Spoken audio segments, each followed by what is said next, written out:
Hello and good morning. And yes, Gifty is right. Today I want to ask you, do you feel lucky? No? Well, you should. I mean, you just made it to another Wednesday morning. Many others didn't. So don't leave the house without a prayer of thanks, okay? Anyway, you are amongst the living and that's nice. But do you ever wonder why? Do you wonder why you are here? What your purpose is? I mean, why did God keep you alive one more week? Now, I like to think it's because you're supposed to make a difference, you know? No matter who you are or what you do, a God like ours who always has a plan would never keep you alive for no reason whatsoever. So if there's a reason why you woke up this morning, you'd better make sure your day is spent fulfilling that purpose. Now, for some of us, the tough part is figuring out exactly what that purpose is supposed to be. You see, the modern world is not like the Old Testament when God would appear to his children and explain with diagrams exactly what they must do with their lives. No. Today's Anno Domini world works differently. As Paul said to the Philippians in chapter 2, verse 12, these days you have to work out your salvation. So too must we work out our purpose on earth and create our own opportunities to make a difference. Now, if you don't know where to start, allow me to tell you a story my pastor once told me. So a woman was walking along the beach one day. The tide was strong, and every time it washed over the shore, it would leave loads of starfish stranded on the sand. The whole beach was littered with thousands and thousands of dying starfish, as far as the eye could see. Now, suddenly up ahead, she noticed a man dashing back and forth in and out of the sea. As she got closer, she noticed that he was frantically picking up the starfish and flinging them back into the ocean. Overcome with curiosity, she asked the man, "Why are you wasting your time like this? There are thousands of starfish dying on the beach. How many can you save? What difference does it make?" Without breaking his stride, the man picked up another starfish and turned to the woman. "It makes a difference to this one." And with that, he threw the lucky starfish into the sea and went back for another one. My dear friend, it may not be so clear to you what your purpose is in this life or whether you are actually fulfilling it from one day to the next, but I can assure you that you were put on this earth to make a difference. In a world so vast, it's sometimes the little things we do that make a big difference to somebody. So don't spend ages today trying to figure out your grand purpose in life. No, just do little things. Today, smile at the office cleaner and ask him or her about their family. Reply that email you receive from those annoying fundraisers. If you use the motorway, pay the toll for the car behind you. Every day, tell one person to keep the change. Give some old clothes to the homeless guy you drive past on your way to work. Call your mother. Do just one little thing that will make a big difference to someone's life. You may not know why you're alive today, and God certainly doesn't charge us rent for the space we occupy on earth, but don't let that stop you from showing your gratitude with little acts of kindness that will make a big difference to someone. Kindness is our true purpose here on earth, and that includes you. Now, I have a gift for you this wonderful Wednesday morning. It's a poem by Emily Dickinson. If I can stop one heart from breaking, I shall not live in vain. If I can ease one life the aching, or cool one pain, or help one fainting robin onto his nest again, I shall not live in vain. My name is Kojo Yankson, and I'm trying to fulfill my purpose one starfish at a time. Good morning, Ghanafo.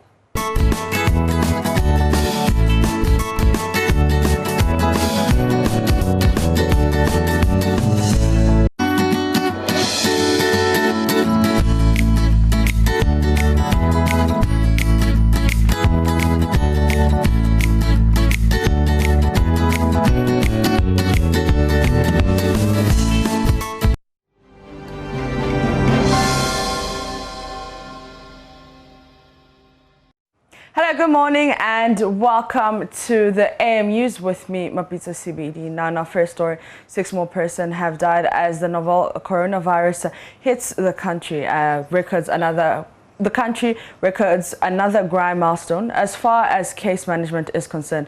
This brings the death toll to 358 as the number of active cases crossed the 2,000 mark for the second time since the outbreak hit the country, and that's according to the Ghana Health Service. The detection of 366 new infections takes the total number of active cases to 2,174 as of January 16, 2021.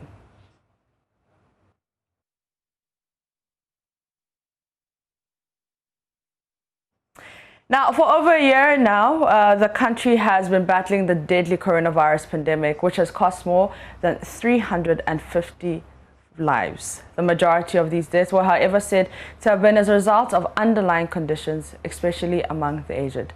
And it seems many young people considered the virus as a preserve for older people. But recent data shows some young people who are without underlying issues are in critical condition due to the virus. The shocking revelation has left the youth disturbed and gripped with fear. Judith Awachintando has been interacting with some youth about this revelation and has more in this report. Again, according to statistics from the Ghana Health Service, the considerable number of persons who are severely ill are surprisingly relatively youthful persons with no previous underlying health conditions.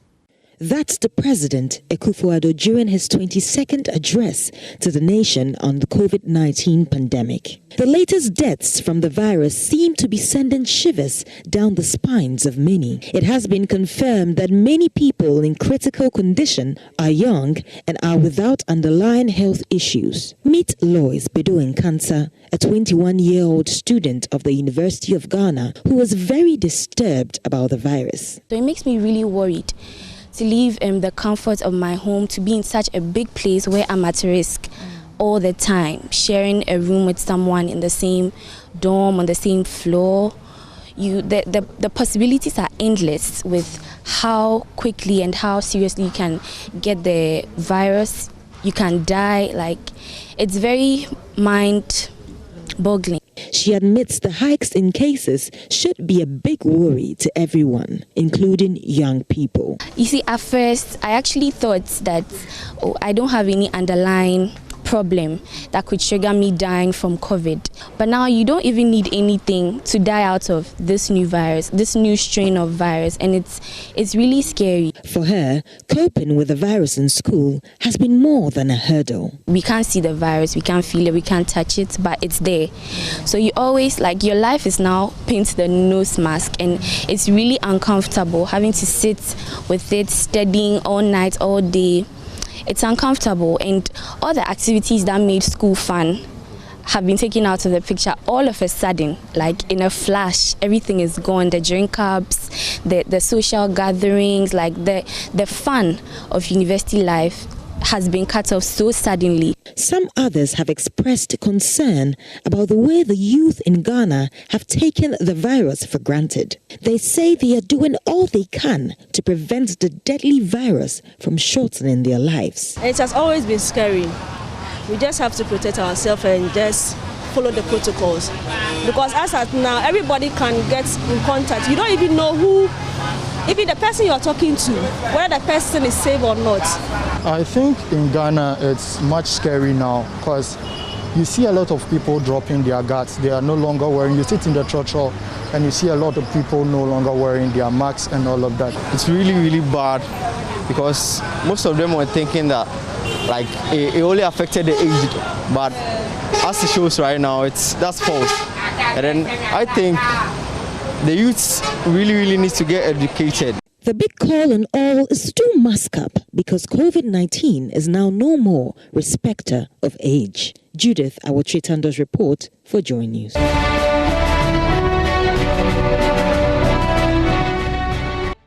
Now, 2020 NDC presidential candidate John Mahama's lawyers on Monday pushed to have the EC chairperson Jean Mensa subjected to 12 questions they considered critical. They relate mainly to how the EC managed the elections, from results, correlation to transmission. This was, however, shot down by the Apex Court following the legal resistance from the EC and President Akufo-Addo's lawyers on the second day of the 2020 election petition hearing. Court correspondent Joseph Akable was in court and has filed this report. hearing comments with a request by lawyers for Mr. Mahama that some 12 questions should be answered by the Electoral Commission chairperson. The court, however, listened to legal arguments and came to the conclusion that it was not relevant. But first, we can take a listen to some of the arguments that were made in support of the request for those questions to be answered and the arguments against. I refer to the broad scope of discovery because all those orders, further and better particulars, interrogatories, and so on, they are all intended to narrow down the issues for the trial and to make clear what really is in contention between the parties. That is what I wanted to emphasize. So what we have sought in these interrogatories, in our respectful submission, will achieve the objective of narrowing down the issues before this court. Being sought are in the petitioner's own petition, the answer filed by the first respondent and also the answer filed by the second respondent. Questions being asked of us that where did the regional coalition center pop up from is all in the law. That is why we are saying that everything is in the law before this court. Now, my lords, we would also realize that the questions posed seek to introduce through the back door new facts which are not anywhere in the petition before this court. A proposed interrogatory which does not relate to a matter mentioned in paragraph A of sub-rule 1 shall be disallowed, notwithstanding that it might be admissible in cross-examination. So it's a well-established rule of the common law that a matter that may be refused in interrogatories may be allowed during cross-examination. So our position is that all the issues that they are raising here, and if you look at the pleadings, are not in contention. They have been sufficiently answered. There may have been admissions which put them out of contention. And the petitioner may have his occasion during cross-examination to throw some of these questions at the EC. Subsequent statutory amendments pointed out after 2013 have provided us with new procedural regime and strict timelines. We are strictly bound to comply with CR90 and therefore we will not apply Order 22 of CR 47 of 2004 in these circumstances. We accordingly refuse to grant the application and same is accordingly dismissed. The court dismissed the application and lawyers for Mr. Mahama's team and the president's team have been reacting to the decision. Indeed, just to let you know that we were ready and prepared with our issues because the last time the court directed that there was going to be a pre-trial. Every lawyer knows that when the case is adjourned for pre-trial or case management, you have to prepare your issues. And if you bring an application to court, you either know that the application will be granted or dismissed. So there is no need to wait for that to happen. Much more so when you filed your application just about 2:40 p.m. yesterday. What did you expect? So yes, the application has been dismissed. Whatever they do afterwards is their own business. Is your contention that the real case in court has not started? Is your contention that they are delaying the process? We heard your colleague make that point that he wanted to be dealt with. Well, what else could be further from the truth? You didn't need to even, I think that Ms. Jikata eloquently dealt with the issue of relevance, by, for instance, taking the court through, step by step, the relevance of each of the questions that we wanted the Electoral Commission, to answer. And then also, when Learned Counsel for the first respondent was on his feet, he himself pointed out quite clearly that the issues we raised were contained in their answer. So hearing of the matter continues on Tuesday, and the main business of the day is first and foremost that the memorandum of issues are to be filed by the parties in the case. This is simply a detail of what the parties opt or hold a view to be critical to the determination of this particular dispute, and so they are going to propose the questions that they think the court should be asking them to provide evidence to support, and once the court adopts that, then the trial proceeds from there. Reporting for Joy News from the Supreme Court, my name is Joseph Akable. Away from that, Delta Paper Mill Limited, manufacturers of Flora facial tissue, have launched a back-to-school health awareness campaign. The campaign seeks to educate children on the best health practices, even as schools reopen amidst an increase in COVID-19 cases. Marketing manager Barbara Nkum says their target is to reach out to 50 schools in 4 regions. Faustina Safo reports.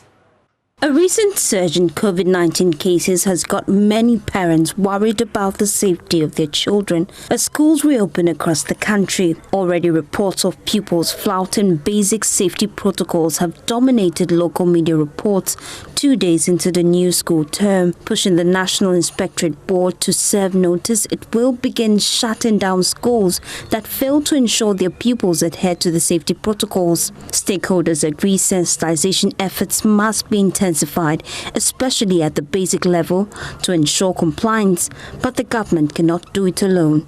Delta Paper Mill Limited is therefore hoping its back-to-school health awareness campaign could complement the state's efforts. Pupils at the Carnation Bishop 1 and 2 were among the first batch of pupils who received training. Their target is to reach out to 50 schools in 4 regions. Barbara Nkum is marketing manager for Delta Paper Mill Limited. Delta Paper Mill, we produce tissue products. And we know that tissue is one of the things you need to keep safe in this COVID period. We produce disposable handkerchiefs. They are in small packs that you can put in your purse or your bag.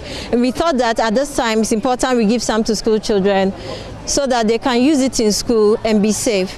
We are doing this just to help government because we know that government is trying to keep our children safe in school.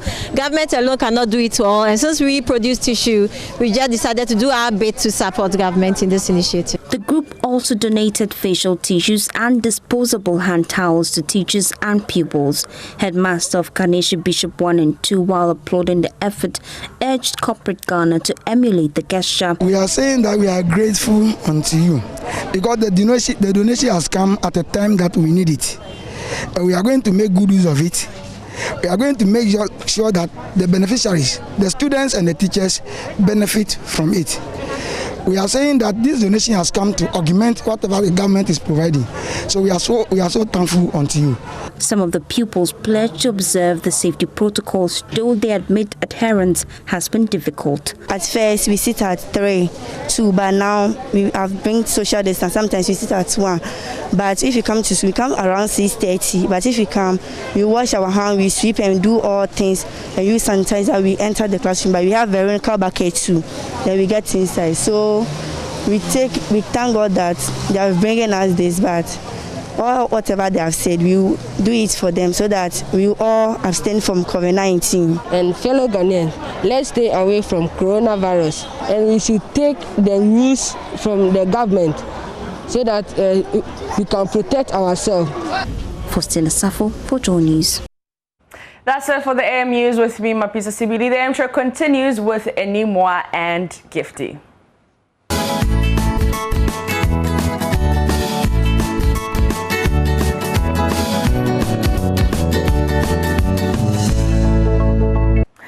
All right, welcome back. This is the AM show. I'm Gifty Andropia, and I'm doing this with Enimado. And we just got back from the holidays, and it's often associated with Harmattan weather, so strong winds and a lot of fine dust in the atmosphere.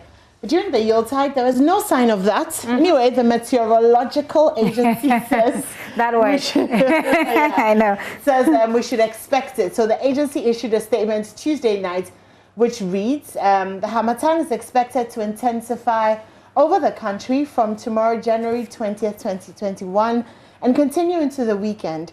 Dust has been raised from the source region, which is around Chad, and is expected to be advected into the country to deteriorate surface visibility.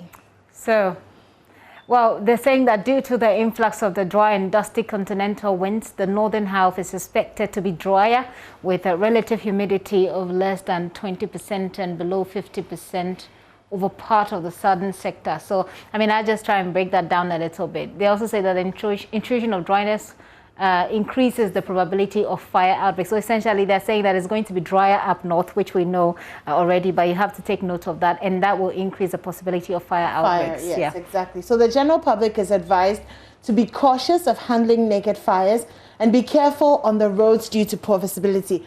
I have issues with Harmattan for 2 reasons: asthma and allergies. So those out there who have asthma and have allergies, this is a terrible season for us.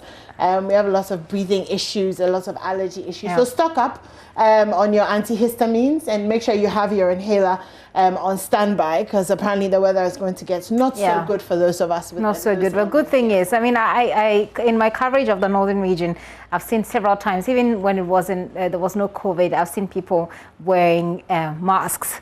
So the good thing is for us now is that all of us are having to wear masks anyway. So hopefully that helps us to breathe a little bit more. Well, let's delve into the newspapers, take a look at what they're reporting anymore.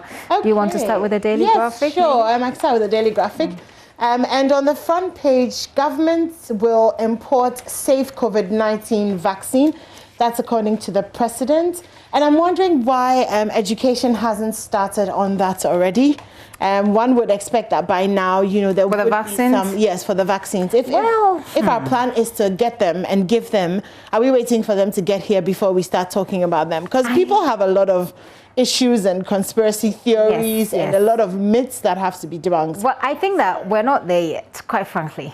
We're not there yet, even for the developed countries that have money and that have set aside money to buy, those who are actually producing it, even those countries, they're still, I think they are the ones who are now dealing with how but our levels of education are different. So you can't explain something in a week to somebody who has a university degree. Right, so the point I'm making is that we're not there yet, as in we're late because we are now even thinking about how or whether or not the vaccine will get here. The promise was the first and how soon. Oh well. Anyway, well, I mean, let's see how it goes, because I mean, I've seen stories upon stories about how even those countries that are actually manufacturing it are having issues about how difficult it will be to reach, you know, other countries, etc. So, I mean, that's why I'm saying that it looks to me like we at this point, our primary focus has been negotiations and how we can actually get it here in the first place. Maybe that's why we haven't focused on actually education. Exactly.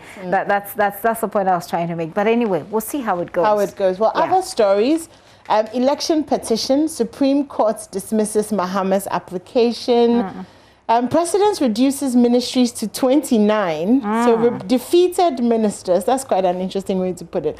Defeated ministers won't be reappointed. Okay, on the back page, 97 people arrested for not wearing face masks. And yesterday, Gifty, so I was going around to some of the schools and talking to some of the children. So these are JHS pupils. And they were telling me about the fact that they are actually really disappointed about the fact that a lot of adults are not wearing face masks. The kids were telling Yes, because they're like, okay, so we have to wear them when we're walking to school or getting in a truck. But we don't see But we're not seeing the adults wearing them, you know. So, I mean, in terms of example. And the truth is children learn a lot from what they see. So if you want them to wear it, the best way is to wear it yourself. Okay. Middle page, we need global cooperation to contain COVID-19. That's according to Dr. Asamoah Ba. And Petroleum Commission partners Takoradi Technical University. Gifty, this story caught my attention. UNICEF lauds government for reopening schools. Yes, I think the UNICEF's position has been that there is immense negative impact on keeping children in school and at home. So UNICEF's position has been that coronavirus should not stop people from getting education. So I say atoma mumubisa. But I mean, I think they're still conscious about the fact that there are things that have to be done to make it a safe environment for the children. Well, yeah, I mean, basically you've summed up the article. My concern, though, is that the PPEs have not gotten to a lot of the basic public schools. And so, again, the children, not all of them have masks. There was one school that I went to, there's 900 children sharing 3 Veronica buckets.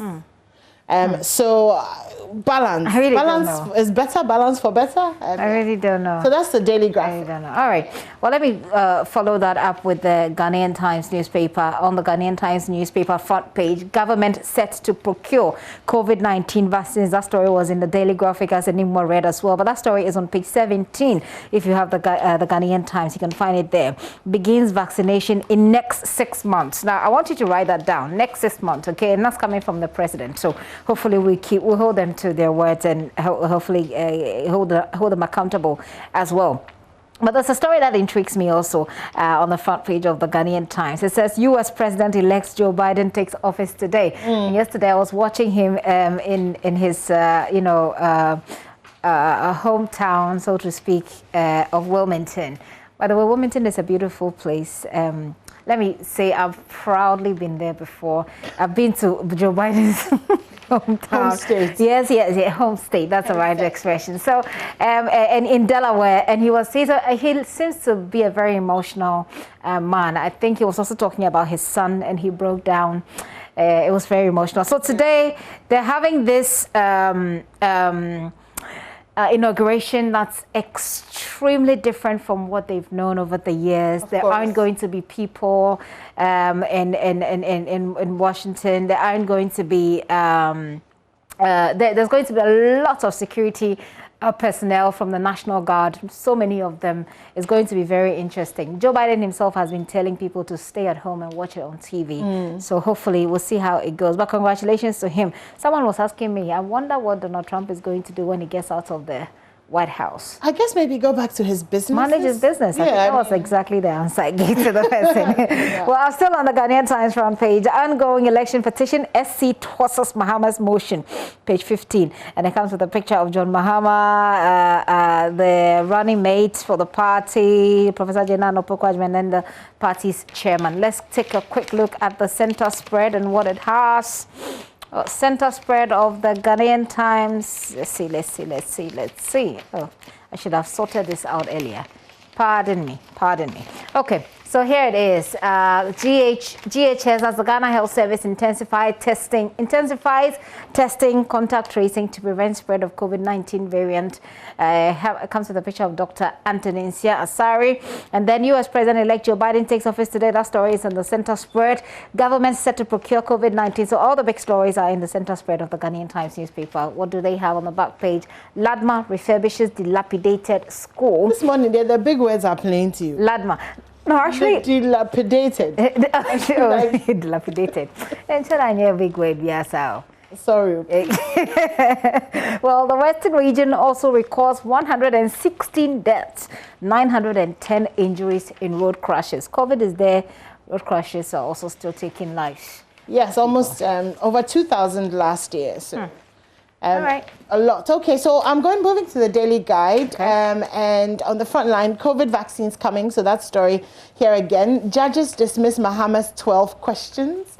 I see a song coming. Really? From somewhere. 12 questions. 12 questions. How about a movie? Or something, yes. Nana picks 85 ministers. Kumasi markets plan rotational system. So that's quite interesting. I mean, Kumasi, they're planning to... What do they say in the Nana picks 85 ministers? No.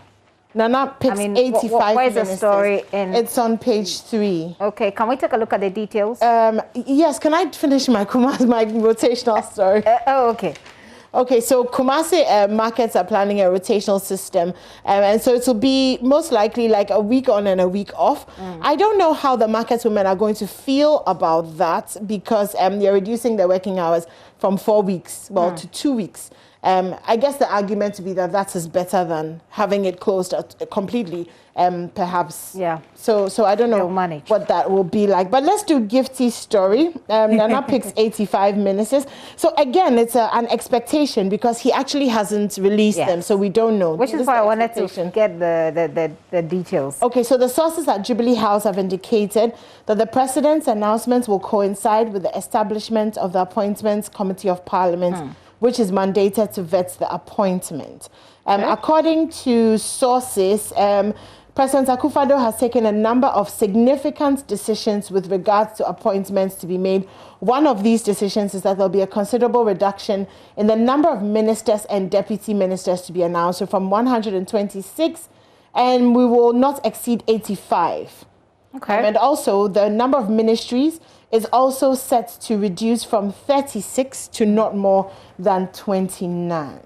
Oh, I'm like, can you just release the information already? Like, I know, right? So it's very interesting. Are you done? Yeah. No, it's very interesting how the Daily Statesman and the, which one is it? Daily Guide? Yes, the Daily Guide and the Daily Statesman seems to have, you know, exchanged memos. From 126 to 85, Akufo-Addo set to release list of ministers. That's on the front page. It's one of the stories on the front page. Speaking of which, we've seen a communication. We've seen communication from the acting head of communication at the Jubilee House, Eugene Ahin, to the effect that some people have been already selected. So pretty old faces, pretty much old faces at the presidency. We'll take you through that list once again. But I'll continue with the Daily Statesman. Well, the Daily Statesman. President is saying that government is working with intelligence agencies to get COVID-19 vaccine. Every paper seems to be reporting on the COVID-19 vaccine. And then Western Region, Western Region chiefs not interested in lobbying Akufo-Addo for appointments. Okay, we hear. Then their banner headline, by the way, is Mahama suffers first blow. That's how they're reporting the Supreme Court proceedings. Supreme Court throws away application for interrogatories. Back page, it's a funeral announcement. Let's see what they have on the center spread of the Daily Statesman, and so we can move on from there subsequently. Oh, there's also a story about GJA decries delays in Ahmed Swale's murder case. And it comes with a picture of the GJA president. In the center spread, they actually have, okay, that's something about the cylinder recirculation model there. So I'll just leave that be for the statement, Daily Statement. Anyway. Okay, let me move on to the Business and Financial Times. So old age poverty crisis looms as 70% of active workforce fall outside the pensions bracket. And that story is on page 3 if you'd like the details. Single spines tango to be settled by the end of Q1.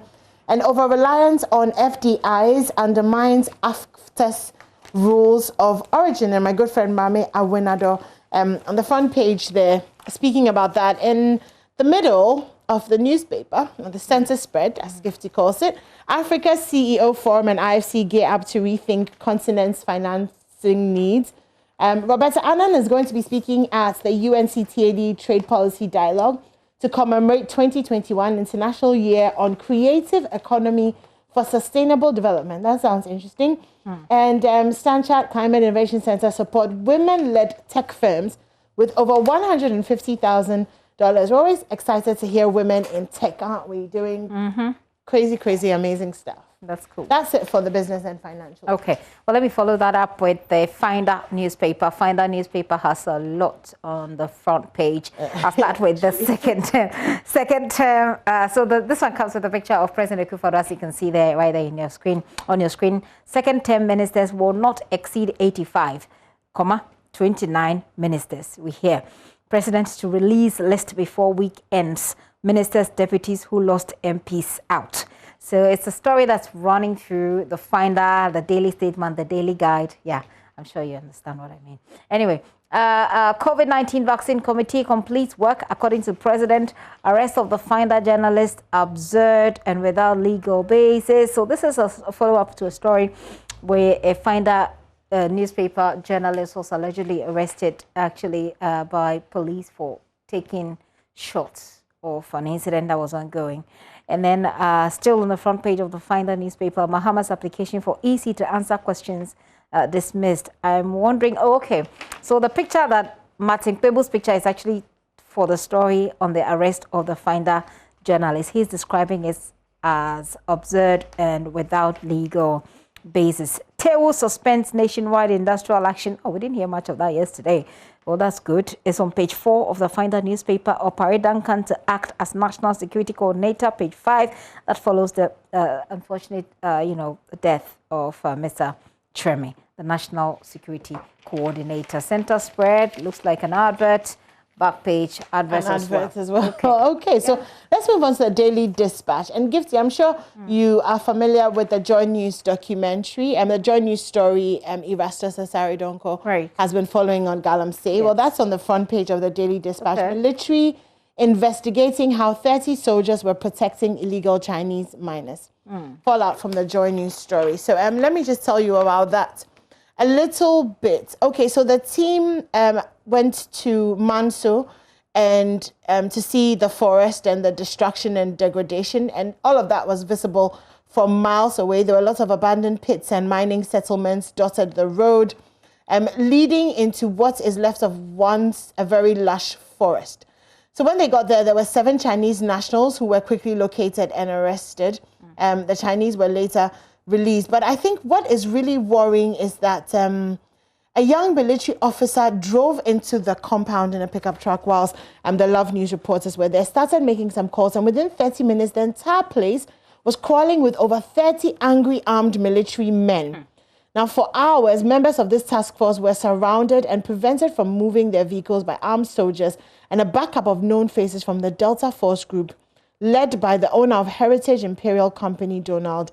And some members of the Delta Force damaged the equipment of Love FM journalists who were covering the story, and under the watch of military men, broke the windscreen and side mirrors of the Love FM car. Yeah. And Erastus and the team managed to retrieve the recorded footage, and which is how come we actually have the story. Otherwise, it will be dead news. It will be dead news. So you can, we'll be airing that in a few days. I think it'll also be on the morning show. We have aired that story, I think, for the past 2 days. Okay. The past 2 days we have aired it, but it's a story that's still developing. The thing is, we've been trying to reach out to the military spokesperson or the Director of Public Affairs, Colonel Agwekwashi. Yesterday, I personally tried to call him. So I don't know if you can hear and you know him, do tell him that I've been trying to call him. For him. We've been trying to, to get the military side of things, because obviously the military team has been withdrawn from the illegal mining sites. Now, this work that Erastus covered was work done by the environmental the Environment Ministry, I think. So those people you see there are people from the Environment Ministry. And that's why you saw that clash there. The military will have to explain to us. So you see that the story by the Daily Dispatch comes with a picture of the CDS. Yeah. So the military, but it is reporting that the military is investigating.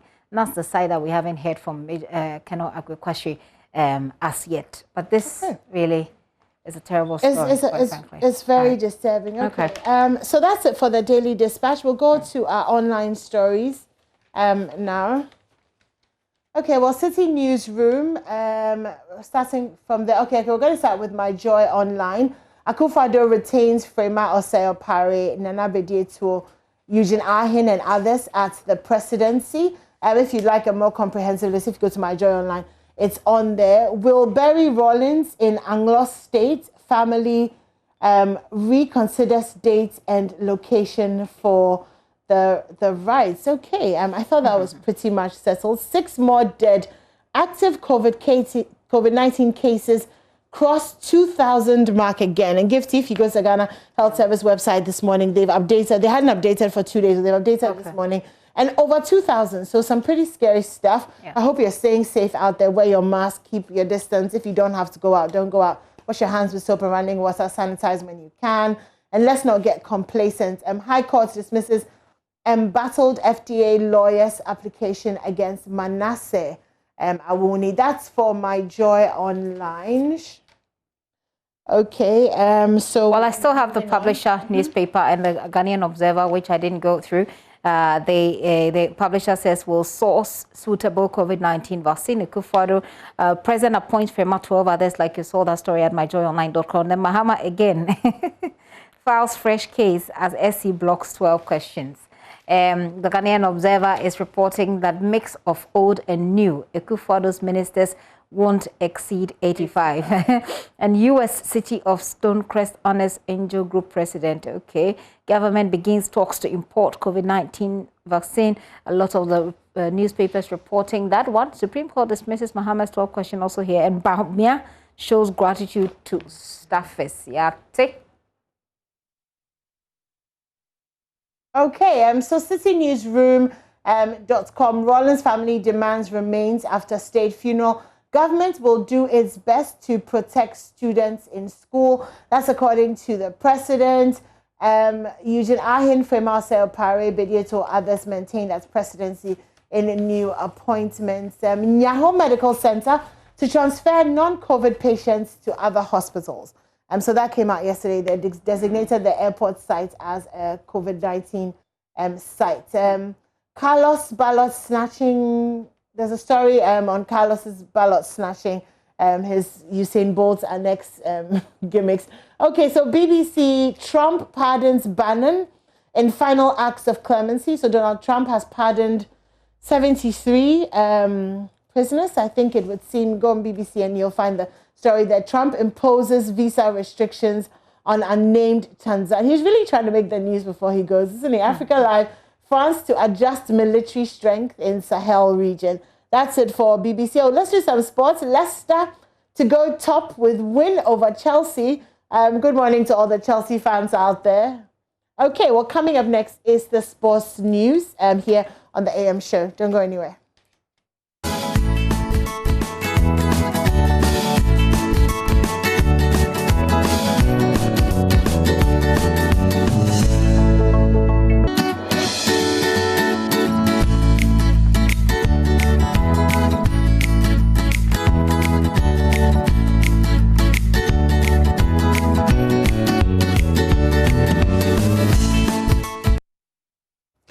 Good morning, everyone. Welcome to Sports on the AM show. I am Muftau Nabila Abdullahi. Coming up, Kumasi Asante Kotoko. They have signed a partnership with Premier League side Southampton, and this agreement with the record Ghana Premier League champions is to ensure that the Porcupines and the Saints exchange ideas and strategies about their management of football.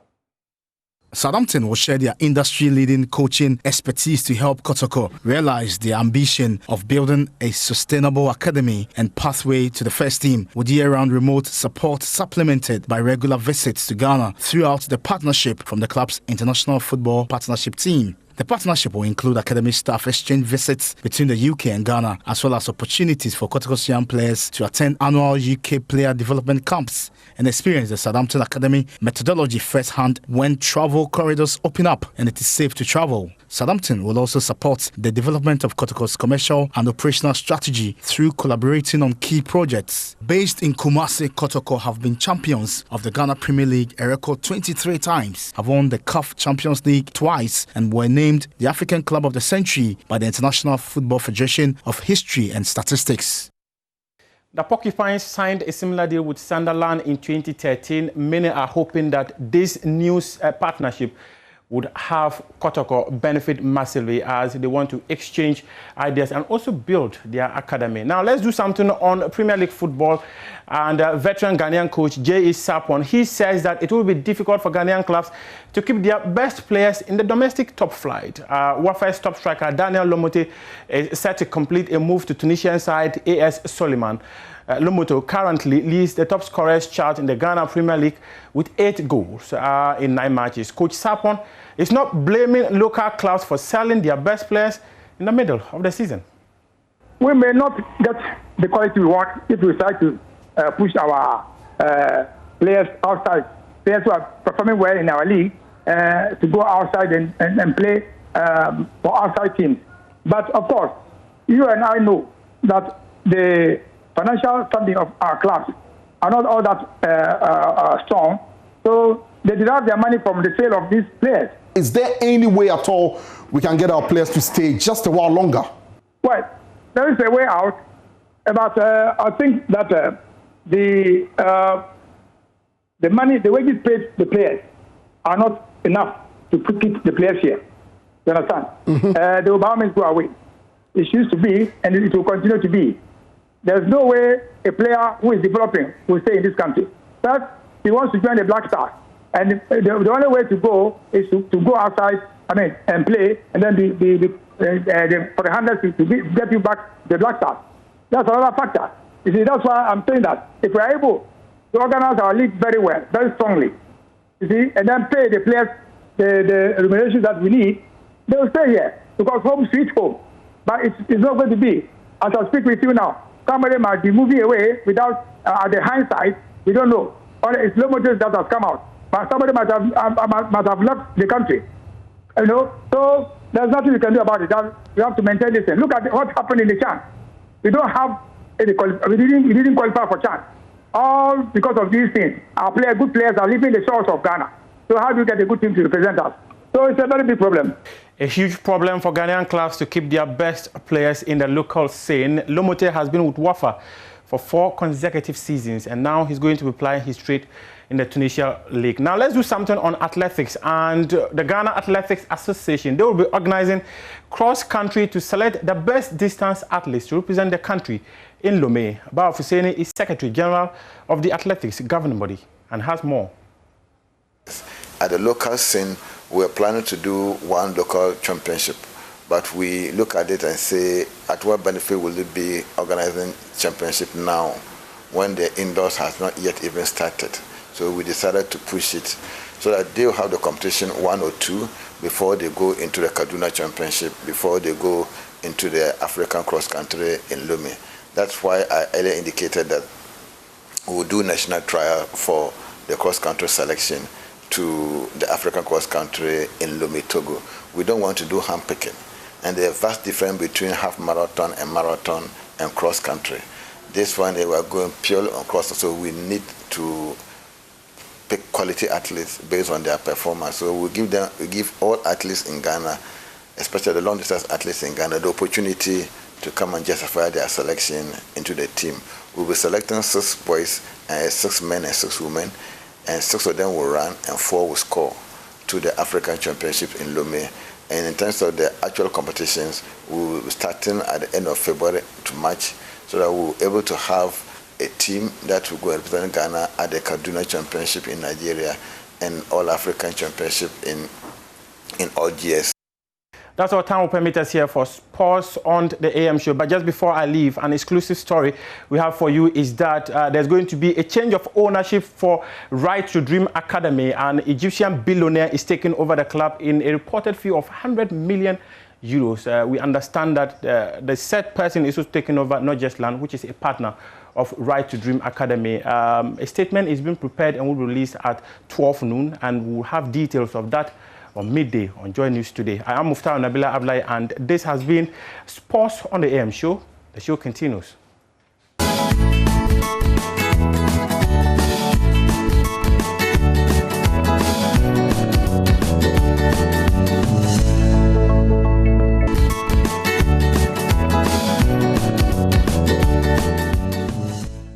And welcome back here on the AM show. Away from that sports, well, President Akufo-Addo believes his administration has made much progress in ensuring food security in the country. Well, this is not sitting well with the Agric Workers Union, which is arguing that farmers across the country are losing thousands of Ghana cedis to post-harvest losses. In today's edition of AM Business, Upper East Region correspondent Albert Sori will investigate the value chain of plantain across the country and whether Ghana is food sufficient. And plantain, because it is one of the key crops by the Planting for Food and Jobs, which is one of the policies that the government has touted. Take a look. Plantain is a staple crop consumed almost in every home in Ghana. In markets across the country, plantain is always in abundance during the harvest season. At the Techiman market, for instance, traders sometimes sell their plantain at giveaway prices or on credit basis, mainly due to excesses of the food crop on the market. Nana Efia Yeboah sells plantain at wholesale in the Techiman market. Na ya hawa yukumpa nse niema no ne yekofa ba ya ni nyatofo tofo no so eba nyame bo na tofo no so ba omo so tokwa omo ntua obaba beto ama osika be ye mprensa na mprenan na mafa ayonko awi efiri sa amre ko no ma biu na je sika no wafa wo be twa uhunu biu na ayoka tina ma dwadie no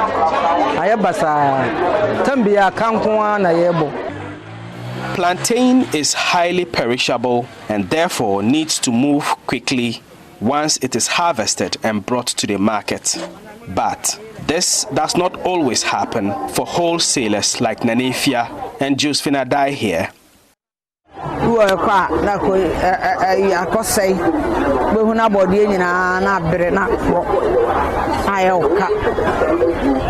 Body no so nya hankwane di fisehwi na eba e ko fa fisehwi power papa e di aba rano ni bikra fulo bikra na di aba na nto ye na di ana nye kama e brepa.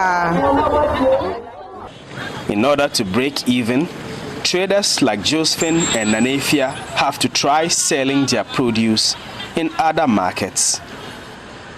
27 sa etwa de ma e mane wo Burkina Faso biko temele no borga no omukọ a sa ye de ne yam fasika no mai e betena ho sa. Fortunately for them, while plantain may be in abundance in Ghana, it is not grown in Burkina Faso because the climate there is too harsh. The Ghanaian traders employ the services of cargo truck operators to transport their plantain to Ouagadougou, the Burkinabe capital, for sale. I am here in Ouagadougou to find out what happens when the plantain arrives from Ghana. So, this is the Sankarere market, one of the markets where Ghanaian plantain is sold here in Ouagadougou, the Burkina Faso capital. I discover that the common practice is that each trader bringing in plantain from Ghana works with a regular truck driver they can trust, who delivers the plantain to a business partner here in Ouagadougou. The business partner may either pay for the plantain instantly, or they make part payment and the balance paid after they have retailed the plantain here in Ouagadougou. The business looks simple, but it comes with lots of challenges.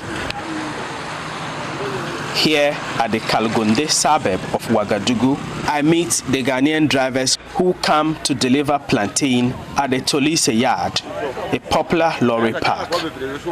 We carry goods like plantain, orange, avocado, and other farm goods to this place.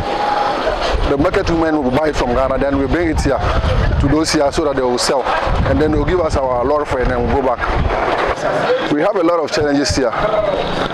When we come here around from 7 o'clock in the morning, they don't allow our cows to come inside the town, Ouagadougou town. So we have to stay somewhere till night. And you can imagine these sort of things, which they easily spoil. So imagine you come and stay somewhere else for another day to come. Maybe the things are getting spoiled. You stay there, the next day you come, they are spoiled. They will not get, they can't sell and give you your money to go back. We take tomatoes here, we take onion, we take watermelon to Ghana. The same thing, we bring orange, plantain, pawpaw from Kumasi, Ofenso, everywhere. We bring it to here. So they are disturbing us.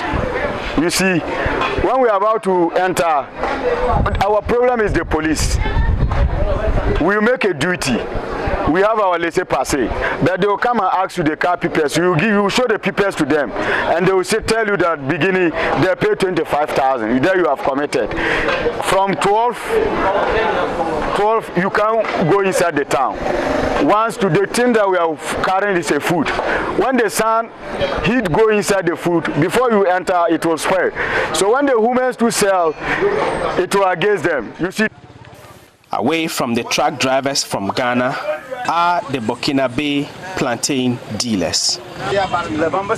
I meet one of them, Budrago Madi, who sells plantain at both wholesale and retail at the Sankare Yard Market in the middle of Ouagadougou. Madi has been doing this business for about 20 years now, so he has a lot of experience. He tells Joy News through an interpreter that his suppliers are from both Ghana and the Ivory Coast. Doing business with Ghanaians is very good for us because Ghana is closer to Ouagadougou here than Cote d'Ivoire. When someone is bringing plantain from Cote d'Ivoire, it will take the person at least 3 to 4 days before getting here. By the time the person gets here, some of the plantain might have spoiled. But the Ghana one, because it's close, it comes with its good quality, in good quality. Madi reveals that plantain from Ghana is generally preferred in Burkina Faso mainly because it has a better taste compared to plantain from the Ivory Coast. However, he would rather buy more of the Ivorian variety of plantain because its price is 2 times lower than the price of the Ghanaian variety.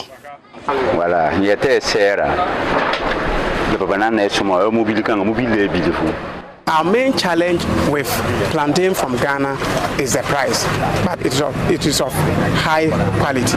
The plantain from Ghana are bigger as compared to plantain from Cote d'Ivoire. When it comes to the taste, it's tasty.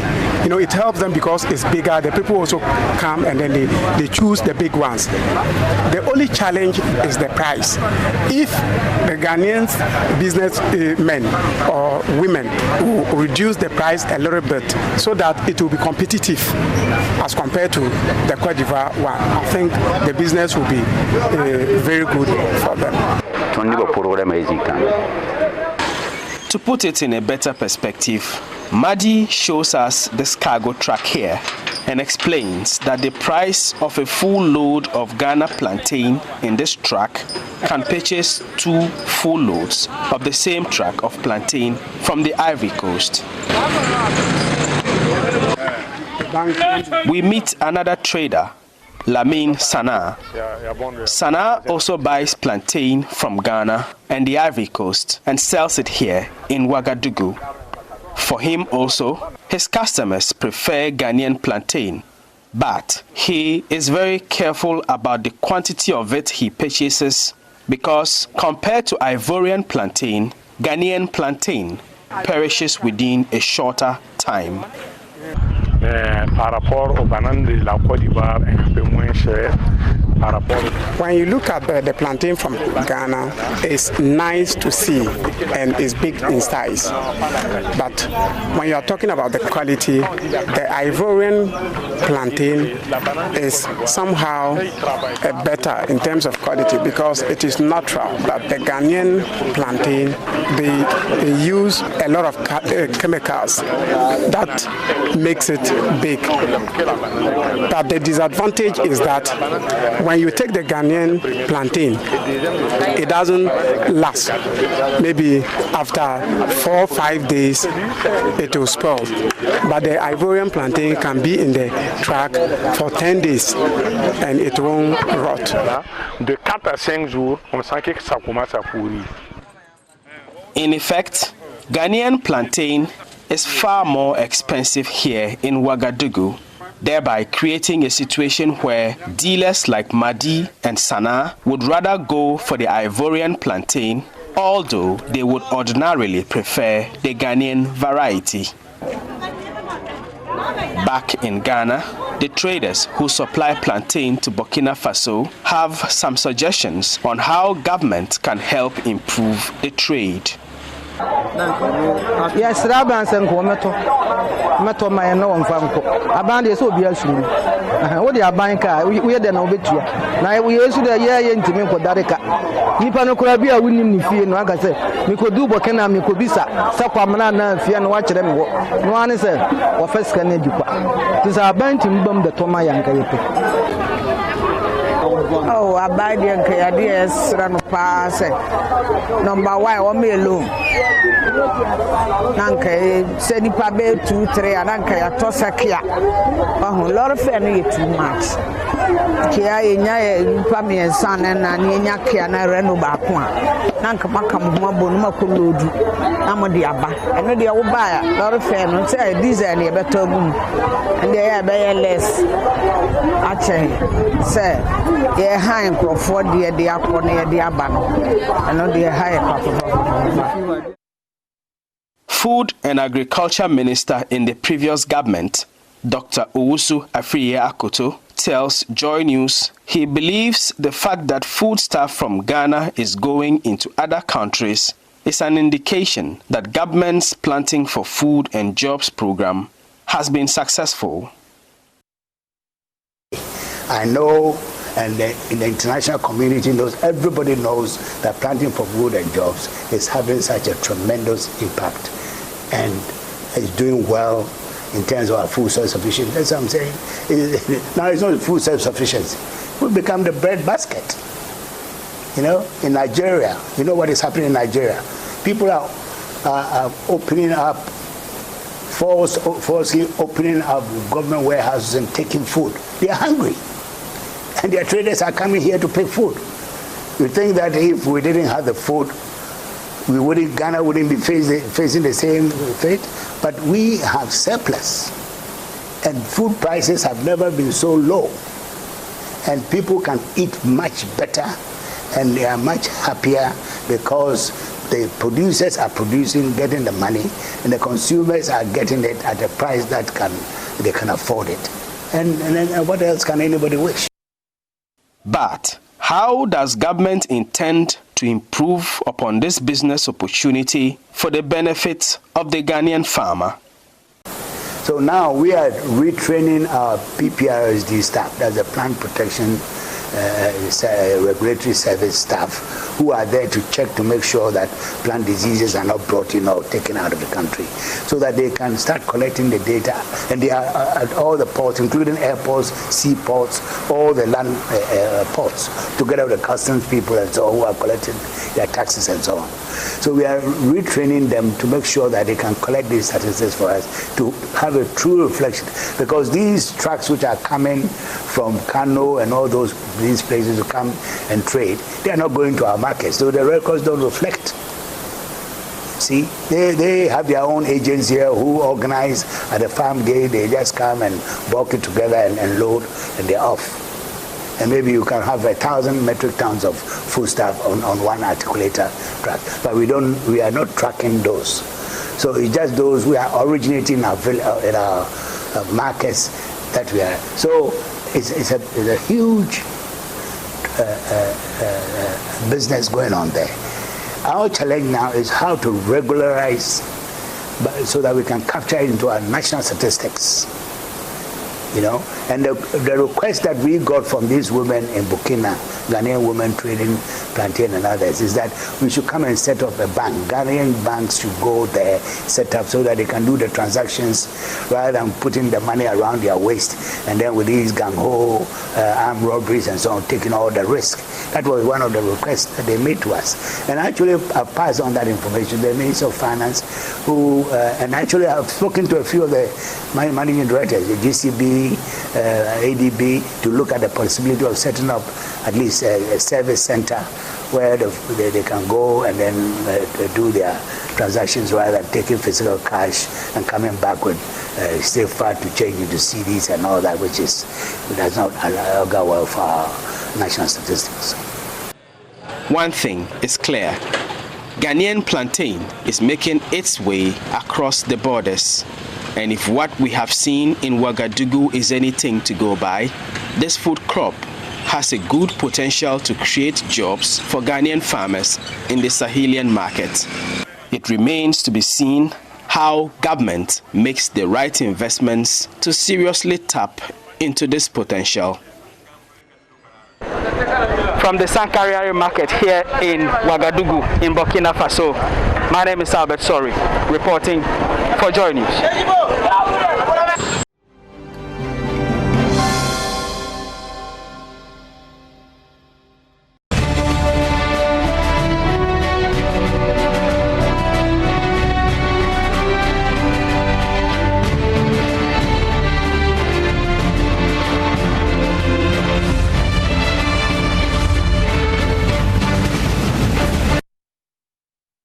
Hearing comments with a request by lawyers for Mr. Mahama that some 12 questions should be answered by the Electoral Commission chairperson. The court, however, listened to legal arguments and came to the conclusion that it was not relevant. But first, we can take a listen to some of the arguments that were made in support of the request for those questions to be answered and the arguments against. I refer to the broad scope of discovery because all those orders, further and better particulars, interrogatories, and so on, they are all intended to narrow down the issues for the trial and to make clear what really is in contention between the parties. That is what I wanted to emphasize. So what we have sought in these interrogatories, in our respectful submission, will achieve the objective of narrowing down the issues before this court. Being sought are in the petitioner's own petition, the answer filed by the first respondent and also the answer filed by the second respondent.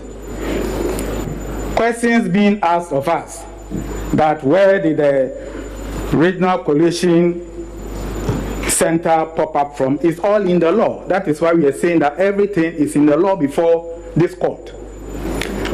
Now, my lords, we would also realize that the questions posed seek to introduce through the back door new facts which are not anywhere in the petition before this court. A proposed interrogatory which does not relate to a matter mentioned in paragraph A of sub-rule 1 shall be disallowed, notwithstanding that it might be admissible in cross-examination. So it's a well-established rule of the common law that a matter that may be refused in interrogatories may be allowed during cross-examination. So our position is that all the issues that they are raising here, and if you look at the pleadings, are not in contention. They have been sufficiently answered. There may have been admissions which put them out of contention. And the petitioner may have his occasion during cross-examination to throw some of these questions at the EC. Subsequent statutory amendments pointed out after 2013 have provided us with new procedural regime and strict timelines. We are strictly bound to comply with CR90 and therefore we will not apply Order 22 of CR 47 of 2004 in these circumstances. We accordingly refuse to grant the application and same is accordingly dismissed. The court dismissed the application and lawyers for Mr. Mahama's team and the president's team have been reacting to the decision. Indeed, just to let you know that we were ready and prepared with our issues because the last time the court directed that there was going to be a pre-trial. Every lawyer knows that when the case is adjourned for pre-trial or case management, you have to prepare your issues. And if you bring an application to court, you either know that the application will be granted or dismissed. So there is no need to wait for that to happen. Much more so when you filed your application just about 2:40 p.m. yesterday. What did you expect? So yes, the application has been dismissed. Whatever they do afterwards is their own business. Is your contention that the real case in court has not started? Is your contention that they are delaying the process? We heard your colleague make that point that he wanted to be dealt with. Well, what else could be further from the truth? We didn't need to even, I think that Ms. Jikata eloquently dealt with the issue of relevance, by, for instance, taking the court through, step by step, the relevance of each of the questions that we wanted the Electoral Commission, to answer. And then also, when Learned Counsel for the first respondent was on his feet, he himself pointed out quite clearly that the issues we raised were contained in their answer. So hearing of the matter continues on Tuesday, and the main business of the day is first and foremost that the memorandum of issues are to be filed by the parties in the case. This is simply a detail of what the parties opt or hold a view to be critical to the determination of this particular dispute, and so they are going to propose the questions that they think the court should be asking them to provide evidence to support, and once the court adopts that, then the trial proceeds from there. Reporting for Joy News from the Supreme Court, my name is Joseph Akable.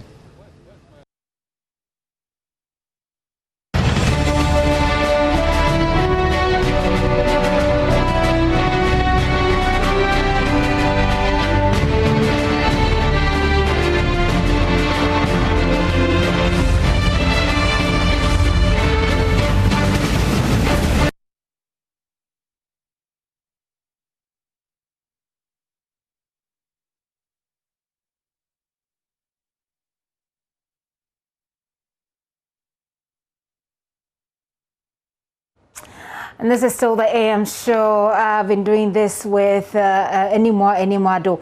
We've talked to you through the things that have been happening so far. One of the key stories that have been reported upon, of course, if you take COVID-19 away, is what is happening in the Supreme Court. And as you've seen in the reports that Joseph Akable put together, the Supreme Court has dismissed the motion by the former President John Mahama that was seeking to permission to elicit answers to some of the to those 12 questions, or the 12 interrogatories, to put it more legalese, from the Electoral Commission.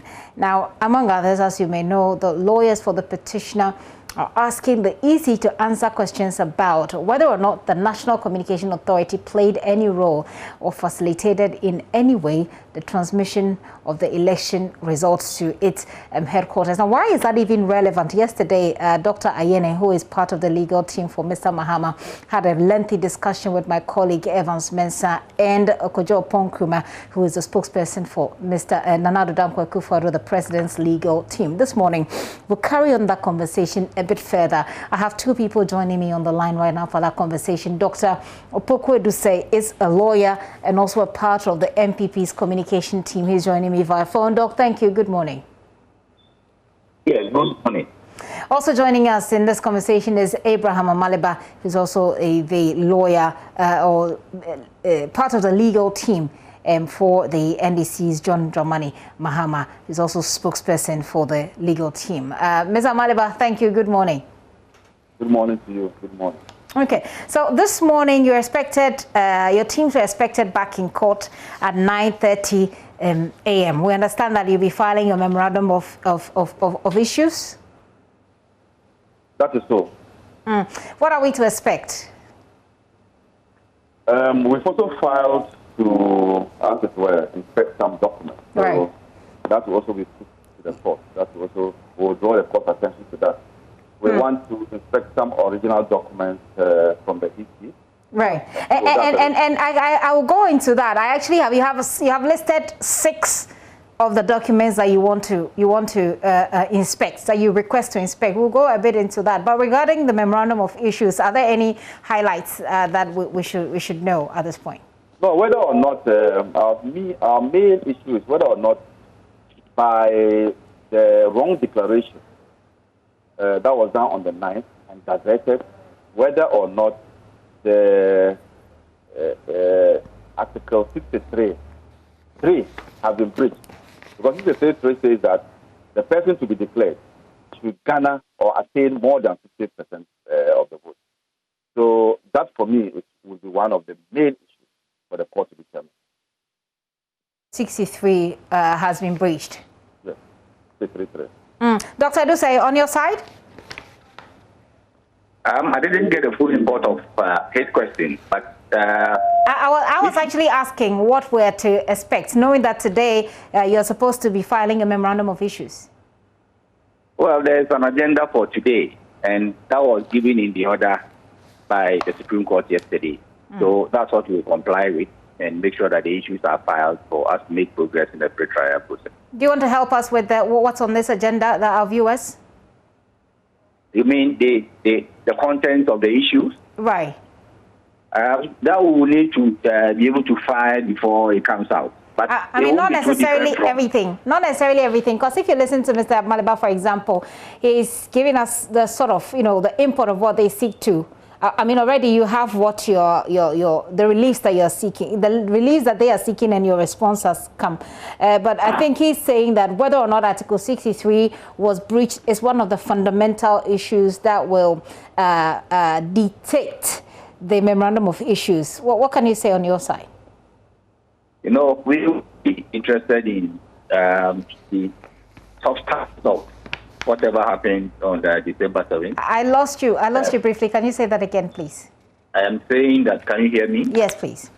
Our focus will be on the substance of what transpired on December 7th, vis-a-vis the declaration on December 9th. Whether, if there is a slip, as they have stated, whether that goes to the substance of the validity of the election, because that's what the Constitution talks about. And that's what our focus will be on.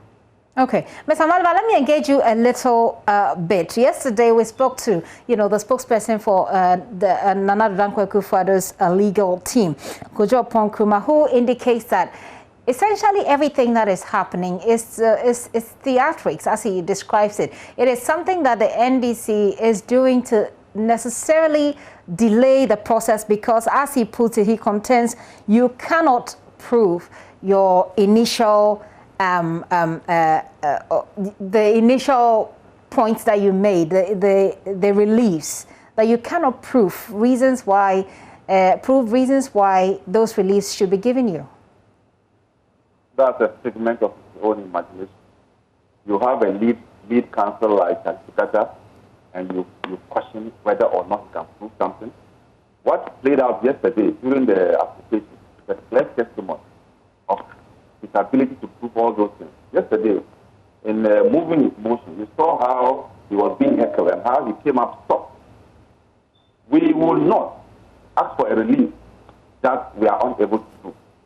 Even on his feet, when there were interjections that were meant to scrutinize him, you saw how he dealt with the questions and how the judges were all quiet and listening to him. So please, that is his case that we cannot prove. But he's not a court. In the court, we have two sides. And the third one is the judge. Your side, my side, and the judge's side. So you should leave that responsibility to the court, for the court to pronounce that we were not able to prove. But not for him. Does he know what the judge is going to say? Or he has conference with the Supreme Court and he already knows what they are going to say? He bases his argument on a few things, and let me just go through a few of them for you. First of all, he says that Mr. Chachuchikata in court abandons your claim of winning the elections. He says over the time, the NDC has consistently told your supporters that the NDC's John Mahama won the elections. But he says that in court, while Mr. Chikata was making his argument, he abandons that fundamental point and refers or focuses more on the errors that occurred in the announcement of the election results. That's one of the things. He also says you are raising matters that are not necessarily in question. There are issues that in the 12 questions that you listed that some of them are very obvious. The answers to some of them are very obvious. These are part of the reasons why he says the NDC essentially is on a fishing expedition, and you are doing so deliberately so you can get more time on camera and, with in public opinion, and to waste time. But John Ponkrumah should know that what clients see, and I'm probably because he's not practicing, that's why. What clients say is different when they come and meet their lawyer in conference. The lawyer will tell them that what you are saying now is true, but it's difficult to prove. So can we drop this one and then deal with this one?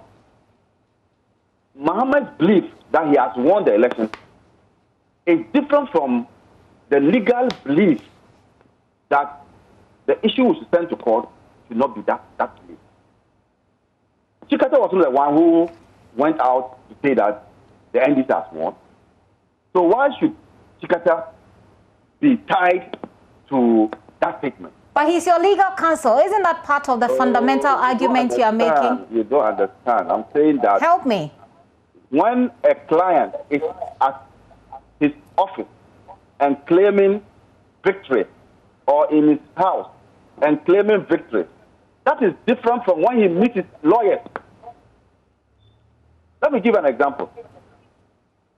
Growing up, you could follow your child, your friend to the mother's kitchen. You remove the meat in the mother's kitchen and eat. You go and tell the mother, "Oh, my friend, move your meat from your pot."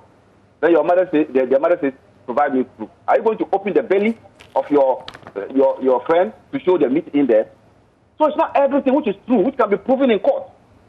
So you cannot attribute what the NDC said before going to meet their lawyers to, as it were, say that then Chikata was not a candidate. The issues that are in court. Mr. Maliba, I'm losing you. Can you hear me? Yes, I hear you. Please go ahead. So we are now in court. We've put before the court some issues. Those are the issues you should focus on, and not what the parties said or did not say before meeting their lawyers. That's not what is important. You have a matter before you. We are saying that if you did the mathematics well, the arithmetic well, none of the two parties would cross the 50 plus mark. Okay. That's what is important. That's what is before the court. Okay, very well. Dr. Duse, I just want to bring you in on this part, and we'll be moving on to first of all, the NDC has said that they seek to review, they seek to apply for a review of the ruling. That's number one. And today, they also issued a request to examine some documents. We'll go through that next. But Doc, I want you to just comment finally on Mr. Maliba's position that there are two different things, and also the issues that are running so far. The point is, why, well, you seem excited, or your side seem excited that finally the case can move on, because that's what you said you were ready for yesterday. But what is the big deal in getting answers to some of these questions? Well, thank you. I believe that it's not just an excitement, but it's the intentment of all Ghanaians that election petitions do not become drawn-out battles for months and for a long time in our court system, because they do not serve the ends of our development. It's for that reason that after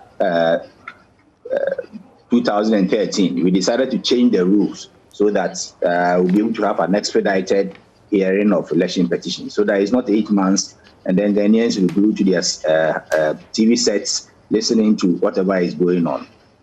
It's also even in the interest of the NDC that if they believe the president wasn't duly elected, that the outcome is known in time, so that if they are victorious, then they could be given the mantle of leadership to govern this country. So in all situations, when things are done in a very fast way, of course, following all due processes, the end of it is that it's supposed to serve the Ghanaian interest. So let's have that in mind. Okay. The second point is that I believe it's quite preposterous for my colleague to claim that what the Honorable Minister and spokesperson said, that NDC hasn't gotten the case. That's why they've changed their story, meant that they is in league with the judges and having conferences with them. I mean, that should never even be said, because no one will even dare do that. The Supreme Court is an honorable institution, and we know that it's that body that has the final say in our adjudicatory processes. So let's respect them as such. The third point that I want to make is that looking at what my colleague had just said, it means that they had a story outside before coming to court, and that story is now different from what they are in court. And he's saying that that doesn't matter. But what matters is that the petitioner who claimed that he had won the elections and therefore should be declared, and his party that claimed that they had won the elections and should be declared, they are the ones in court trying to assail the declaration. So when you come and mount the witness box and you are confronted, Mr. Maliba makes the issue. Doc, Mr. Maliba makes the point that what is different. What they have said, perhaps the flag bearer has said in public to their supporters, is different from what is in court. What is in court is a substantive matter that we're discussing here.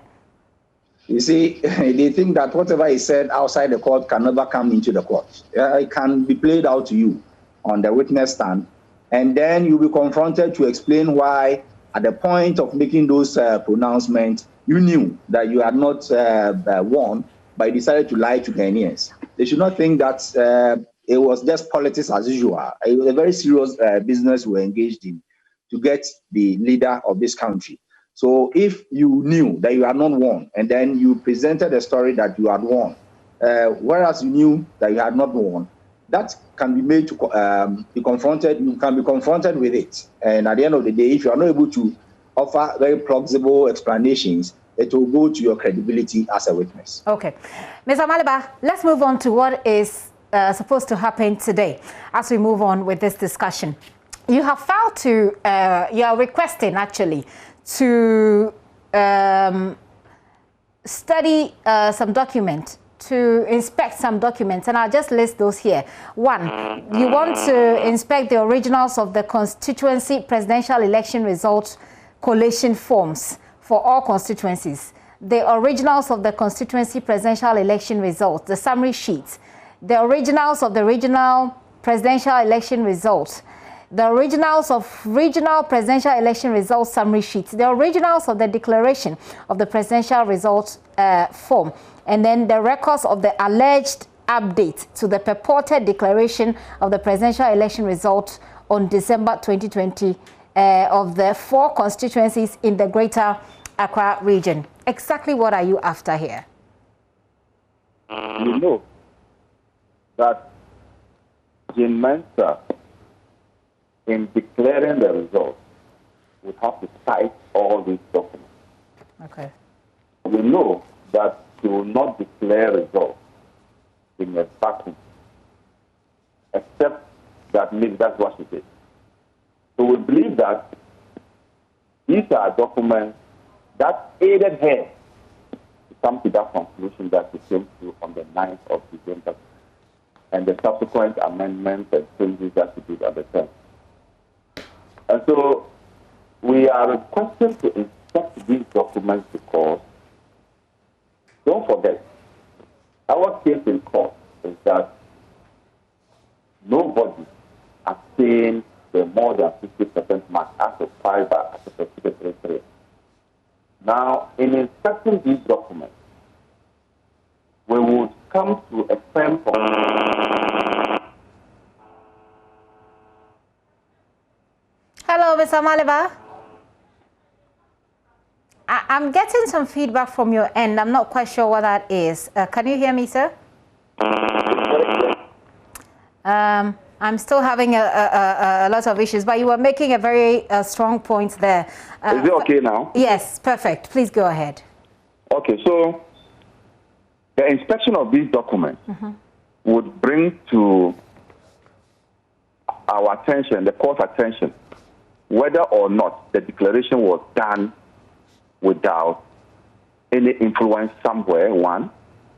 2, whether the declaration was done having in mind or taking into consideration all these documents, which are the primary documents for the declaration.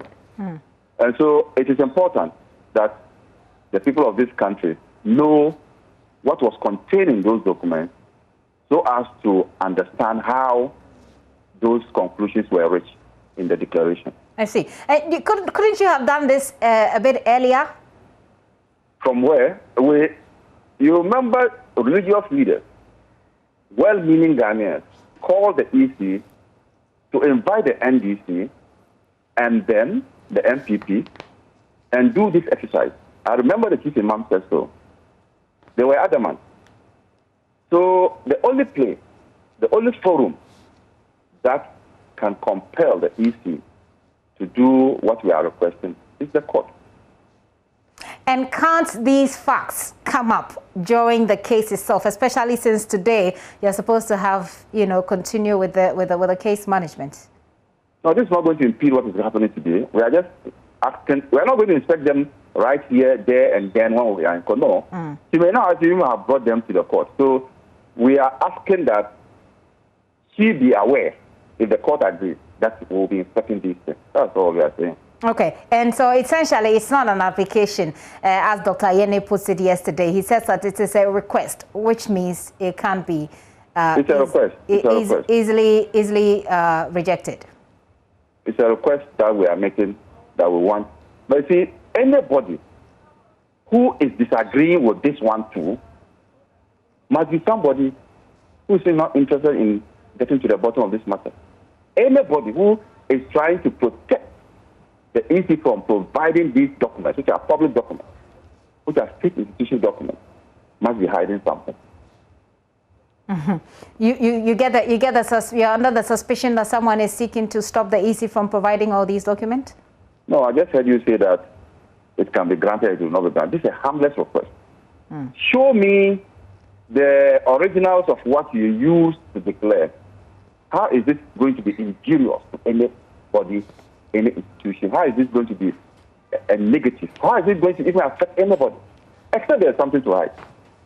And if there's something to hide, what can you do about it? You're in court. You just have to go through the process. I have told you that this exercise is both for the court and for the public. The Ghanaian population were the ones who killed and voted on the 7th December. They are watching. They also make their views known. Okay, let me take Dr. Duse's thoughts on all that you have said. Doc, so this essentially, as Mr. Maliba tells us, will not impede what is going to happen in court today. So essentially the process will go on, which goes to the point that your side has made consistently that the NDC is seeking to slow the process. So that tackles it. But he's talking about the things that they are seeking to achieve with the examination of these documents. How does that sit with you and your team? Well, he made, when he was ending, quite a sweeping statement that anyone who would disagree with this has something to hide. It's like the point he makes, sorry, let me just correct that. He said the point he makes is that anybody who tries to stop the EC from providing these documents obviously has something to hide. Yeah, that's a disagreement I'm talking about. So they have put out their position that they should be made to view the original copies and possibly make photocopies of documents in the custody of the Electoral Commission. Fair enough. Discoveries are part of legal processes. But if you end with a sweeping statement that anyone who will think otherwise, and I think the Electoral Commission could think otherwise, I think NPP will think otherwise, it means that that person has something to hide. No, that means that's quite too sweeping a statement to be made by a lawyer. So why would you disagree with a harmless request in the words of Mr. Maliba? You are making requests for discoveries. You are supposed to be guided by law and the rules of the procedure. Okay. Though yesterday the Supreme Court ruled on their application and said that they will not allow sweeping application of CI 47 in this election petition processes. That's part of the ruling they gave yesterday. Other than that, CI 47 is the High Court rules, which at times in the past is used by the Supreme Court for its practice when they realize that there is inadequacies in CI 16, which is the main Supreme Court rules. But Supreme Court says that for election petitions, there have been amendments based on our experiences for there to be expedited processes. For that reason, we should be careful when we are importing from other rules for its operation in the Supreme Court. So you can make requests for discoveries. And it did happen in 2013 when the NPP requested that Electoral Commission should share the pink sheet. You know the ruling that came out? The ruling was that since the electoral or the declaration forms, there were counterfeit copies that were given to NPP and all the political parties and their agents. That counterfeit copy is as good as the original copy. So if the Supreme Court rules against you, because of this precedent, it doesn't make it such a big deal, even if they have the carbon copy to show the original. That's it. You know, sometimes if they realize that you having a carbon copy and requesting for the original will not make any difference, because you have one already. Your agents were in the 38,622 polling stations, the 275 collation centers, and you had your copies. So wherein lies the relevance of the court saying that go to EC and get all the copies given to you? In any way, the Electoral Commission has already published these forms and declaration documents on its website. Okay. So you are now saying that you want the original, but if you realize that having the copies is the same as having the original, and the Supreme Court has already pronounced on that, and you don't take a cue, and then you lose on it, and you say that it means that someone has something to hide. That is very unfair to all the parties involved. It's actually unfair to the bench, and we should not actually put out such kind of statement, because we want to our support base to feel good about it. You can win, you can lose on it. When your argument is not solid and then you lose, you just take it in good faith and proceed on with the case. He also said that he thinks that should not affect the order Supreme Court made, that they should all file their issues. I think so. I think that when the court rules on this, the business for the day is for us to have the issues set down. There will be similarities in some of the issues, sometimes the wording issues. The court is then given the power to see which ones to tinker with so that there is coherent issues set down for this trial to start. It is the interest of the Republic and that of all Ghanaians that we know the end of this process so that governance and development of this country can proceed. Mr. Maliba, you do have, and NDC has insisted that you have your document. You said you have all your pink sheet. If they are the documents that you listed in your request to examine, you should have copies that are equally as good as the original. That does not preclude us from seeing the original. He's made a point. And in his submission, he indicated that we should be guided by an earlier ruling. We were guided by an earlier ruling which allows for interrogation. What happened yesterday? So that it's at the court's discretion to grant that or reject that, isn't it? So he shouldn't say that in the past there was a ruling, and for that matter we should be guided by that ruling before making those requests. Just as it happened yesterday, that the same court granted the MPP the opportunity to ask questions of Farijan, but this time said no. That ruling that was also given by the Supreme Court in the earlier case in 2012-2013 may not necessarily hold. So we have every right to request for it. Nobody is saying that the court would not accept our application or deny it. We know that when you go to court, you either have your application granted or denied. But we are also saying that in instances such as this, where the document, which is a source document, Mr. Maliba, I lost you briefly. Can you say that again? In instances such as this, where the custodian of the document is the one whose document can either or not approve of what document we have or disapprove of it, you can ask for the original. And that's what we are doing, because the proper source, the custodian of that document is the EC. Now, if you say that we have copies, what if our copy has been tampered with? So you go to the original source and hoping that the original source, being the custodian of that source, will provide you with the accurate figures. And so this like I indicated, it's a harmless request. Okay. And I don't see how this can be injurious to the EC if they provide us with those information. And like you said, this will not affect the movement. Not at all. It is not going to delay any process because this is a request we are making. Okay. They can go back and bring it in 3 days' time or in 4 days' time. Okay, Dr. Adusa, you wanted to make a point. Yes, I wanted to make a point that you should not put a spin on what I said by misleading the public. That I said that there is an earlier ruling, and they also had an earlier ruling, and for that reason they still lost and that kind of thing. All that I was saying was that they should be guided by precedent.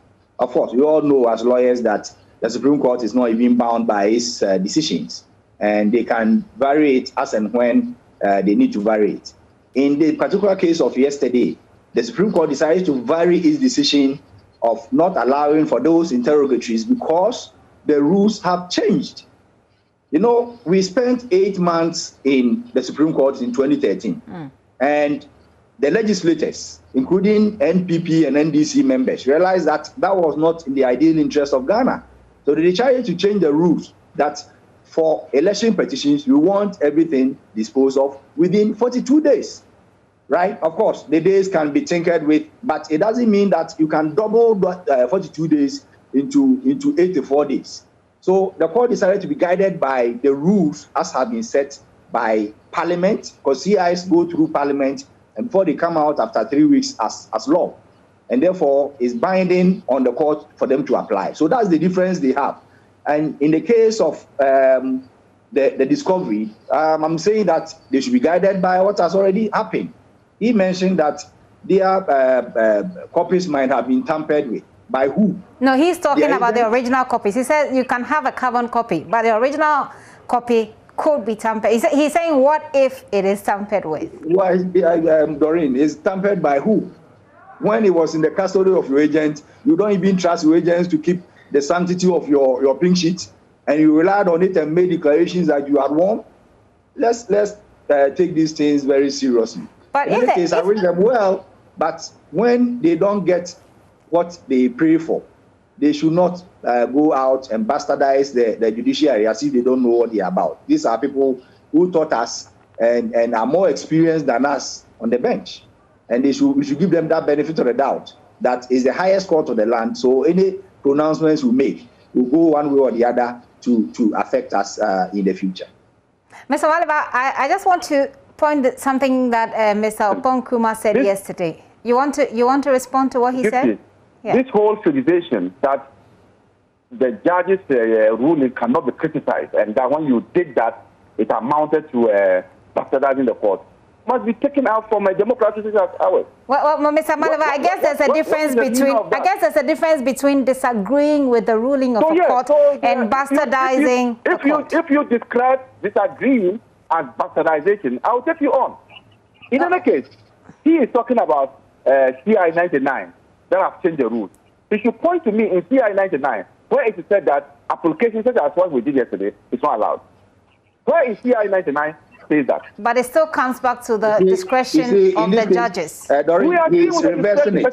He should rather tell us where it is in the CI. Okay. Which application? Okay, gentlemen, when you talk over each other, our viewers can't hear you. Yes, so which rules? I have the CI 99 right in front of me. He should show me the section that says that such applications are not allowed. The fact that the CI talks about expeditious trial does not mean that must take precedence over providing justice. But you agree that in this process, the discretion of the judges is no, it's a discretionary power they have. Exactly. So you can make all the arguments, you can cite all the laws like Chachi did yesterday. He, among all the 3 lawyers, was at his best. Everybody saw that he made relevant points, but it's a discretionary power they have, so they exercise it in Okay, I like the point you made because it allows me to bring in the point that a spokesperson for the president's team made yesterday on PM Express. Let me just go through that a bit with you. So, Mr. Oponkuma indicates that Dr. Ayene's explanation of the questions you sought answers to yesterday, for him, was easier to understand, or that Dr. Ayene made the point clearer than Mr. Chashishikata did in court. Mr. I didn't hear Dr. Ayeni. Okay, yes. Mr. Ayeni was explaining that, for example, the question about the NCA's role in the transmission of election results, that they wanted to understand, or you wanted to understand, whether or not in the chain of the process there had been a breach. And answering those questions could help, because Kojo's contention was that some of the questions, I mean, they weren't questions at all, because the answers were pretty obvious. And Dr. Ayeni's position was that for the NCA, for example, they wanted to understand if there were any possible breaches in the chain, of, you know, the process. Kojo's point, let me just refer to this quickly. Kojo's point was that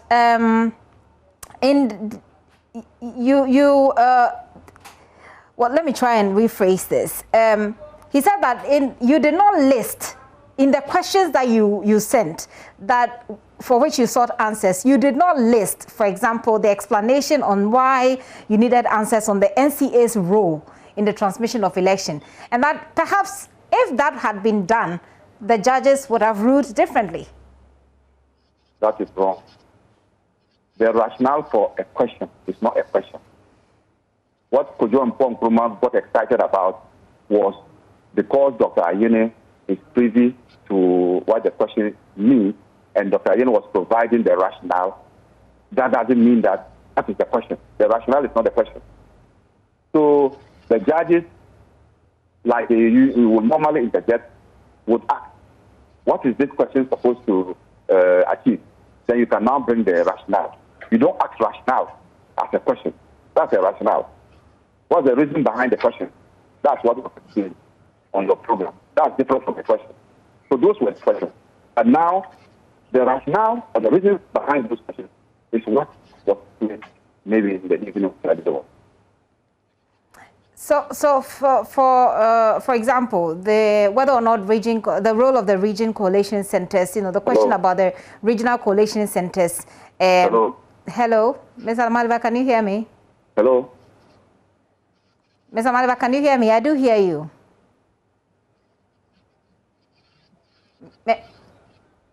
Hello. Okay. Ms. Almaliva, I can hear you, but it looks as if you can't hear me. No, I can hear you now. Okay. So did you get my submission about the rationale? Yes, you said that the rationale cannot be mistaken to be the question, but is it possible? So the questions are the right questions. Is it possible that the question could have been broken down? Are now what was being explained. Yes, but is it possible that the explanation given as what you say is the reason for the question could have been indicated in the question to make it a bit clearer and easier to understand? No. Interrogatories are direct, straightforward questions. And you realize that in his on his feet, Chachu was making the point that some of the questions just need yes and no. So the questions must be specific, direct, pinpoint. You may want to find out why, and that is for the court. The court, and that's why the judges sometimes will interject. You remember one of the judges asked where can he point at where in the pleadings or the petition does this question arise from? And he did that. But he wouldn't say that I am asking this question because paragraph this and this says this. No, those are rational, and it doesn't come in the interrogatories. I see. But also the point that is made is that these questions can easily be asked during cross-examination. Yes, nothing has been lost anyway. The only thing is that we were trying to achieve the same purpose for which the court says that the CI 99 was trying to achieve, that is expeditious trial. Because these 12 questions wouldn't have been asked again in cross-examination.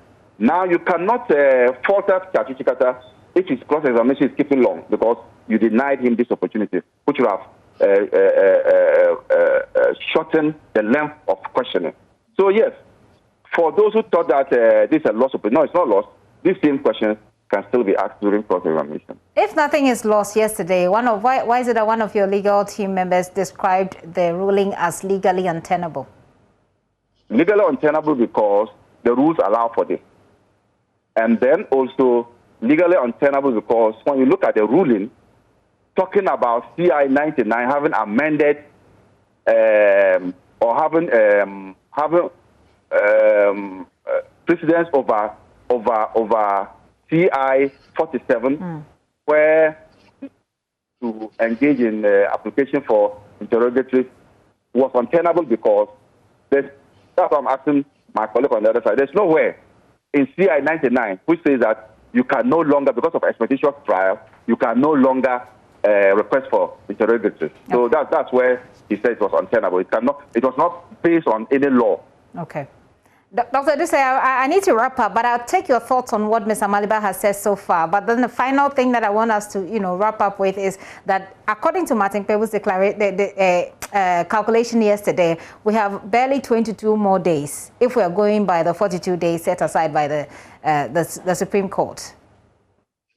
Well, that can always be modified when the court realizes that they will not be able to work within that framework.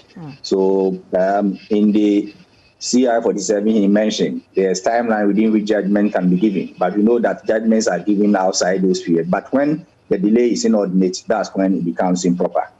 And when he was ending, he said that he disagreed with the court's ruling that CI 99 supersedes that of CI 47. Doreen, as I said, CI 99 is specifically for elections, election challenge, presidential election petitions. And CI 47 is a high court civil procedure rules, right? So when there is a specific rule in law to guide the Supreme Court, you realize that the general rules of a high court, which the Supreme Court and sometimes adopt practices from, will not have that precedent. And it's well captured in several rules of interpretation that when there is a specific statute governing an aspect of the law, you can't rely on general one as superseding that of the specific one. It's well-established rule of interpretation that we have. Okay. Secondly, he said that they can raise their issues again in cross-examination. Yeah. And that one, no one begrudges them. His issue is that might even prolong the process, and that is what they were seeking to stop. The time for trial itself is also governed by the CI. There are timelines within which you can continue. So we will not be having pink sheets in our hands like how in the previous years we had, and a single pink sheet being held like a confirm, and then all the time several questions on it. If you become pedantic, the court will give you timeline that you are given 3 days to do this kind of cross-examination. Make that your final words for me, Doc. Make that your final words for me.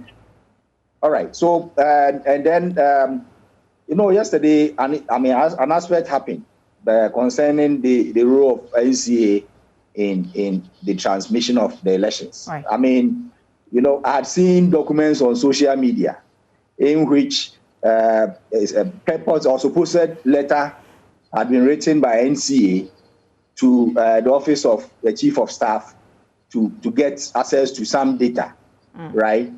From what I know, that document which was being shared on social media, and I believe that precipitated that question whether NCA had any role in EC's transmission. It's fake. The letter is fake. When they were faking it, they were not even too smart. The name of NCA, right, and what is on their letterhead is National Communications Authority. In this case, if you look at the letter, that letter which is in the social media, the name is National Communication Authority, to bracket NCA Ghana. But did you say it is fake? If it's fake, then that's different. It doesn't matter the name. Is it fake? What I'm saying is that when they were faking the document, they omitted even to get the name of NCA right. Okay. And on the face of it, once you see it, you see that it's fake. Okay, no. Like it was being shared on social media, and I won't be surprised that is the document which actually influenced them to make that request, whether NCA had any role in transmission of election results. Okay, I ran out of time, but I'd like to say a big thanks to you. Mr. Maliba, it's only fair that I give you the final word as well. Yesterday, Kojo Ponkum also indicated that they suspect you might want to even file to stay proceedings as part of what he says is your plan to slow the process. Are you talking about their legal objections, their preliminary legal objections? No, yesterday he said on the show that they suspect that, or they expect you to file for stay of proceedings. Oh yes, it is not. It is not within. It is not out of our power. We indicated that we wanted to study the ruling. This can go for a review, and so I'm yet to meet the lead counsel and to understand what next to do on that ruling. So it's within our right to do that. So that is not far from being done. And Dr. Edusei has made quite a number of observations. You can wrap up with your thoughts on that as well. No, you see, the CI 99 has not come to stop the proceedings that are allowed in court. For instance, CI 99 does not say that you can't bring in an application. CI 99 should not be seen as truncating all other processes which normally a litigant or a party in a suit would have. And so when they talk about CI 99, I always want them to point at which sections that says that, for instance, interrogatories are not allowed. Let me see that clearly. CI 99 has not prescribed those processes that are allowed in our court processes. And so I find it difficult to understand why every little thing they say CI 99 has come to amend it. And yet, there's no such amendment, there's no such provision which says that because of expedition, you cannot bring this application or you cannot bring that application. I think we need to understand that the party in court has every right to avail to himself all these processes that are allowed in a normal trial. Mr. Maliba, I'll say a very big thanks to you. Dr. Edusei, I realized that you kept referring to me as Doreen. It's Gifty, by the way. I just thought that that's okay. I know there's an under somewhere, so sometimes it gets people a bit confused. Dr. Edusei there, Dr. Foko Edusei there, who joined us in this discussion, is a lawyer, also a member of the NPP's communication team. Also joining us was Abraham Maliba, who is a member of the NDC's legal team, talking about what to expect later today, even as the NDC, files a request to examine some more documents. Thank you, gentlemen, once again. At 9:30, we'll definitely be back in court.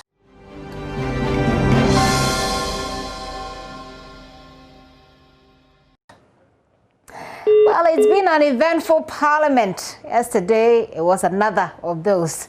Joseph Opoku Gakpo, our parliamentary affairs correspondent, here with a wrap and what will happen today. He's joined me in studio, and Joseph, it's good to have you. Yes, let's take a look. Good to see you. Right. Okay. Well, let's start with what happened in Parliament yesterday, and then I'll add the rest of my questions. You had a good sleep, though. Yeah, I can't complain much. You shouldn't, just as a parliamentarian. Okay. So let's start with what happened in Parliament yesterday. So yesterday, Parliament approved the membership of two different committees. The Business Committee, which sets out what agenda the House should deal with every week, chaired by the leader of government business most of the time. That committee was approved. There wasn't much controversy around that. I could tell you about that in a while, but it's with the Appointment Committee that's supposed to vet the ministerial nominees of President Akufo-Addo. That also got approved. It saw some controversy. First of all, let me tell you about the members on that particular committee. Okay. It's chaired by First Deputy Speaker Jose Usu, the MP for Bekwai, Alexander Fenio-Markins, the MP for Futu, and the deputy leader on the MPP side will be the vice chair of that particular committee. There are a number of others on that list. Johnny Timfojo, the MP for Asen South, well, the only material engineer in the 8th Parliament and also in the 7th Parliament that just ended.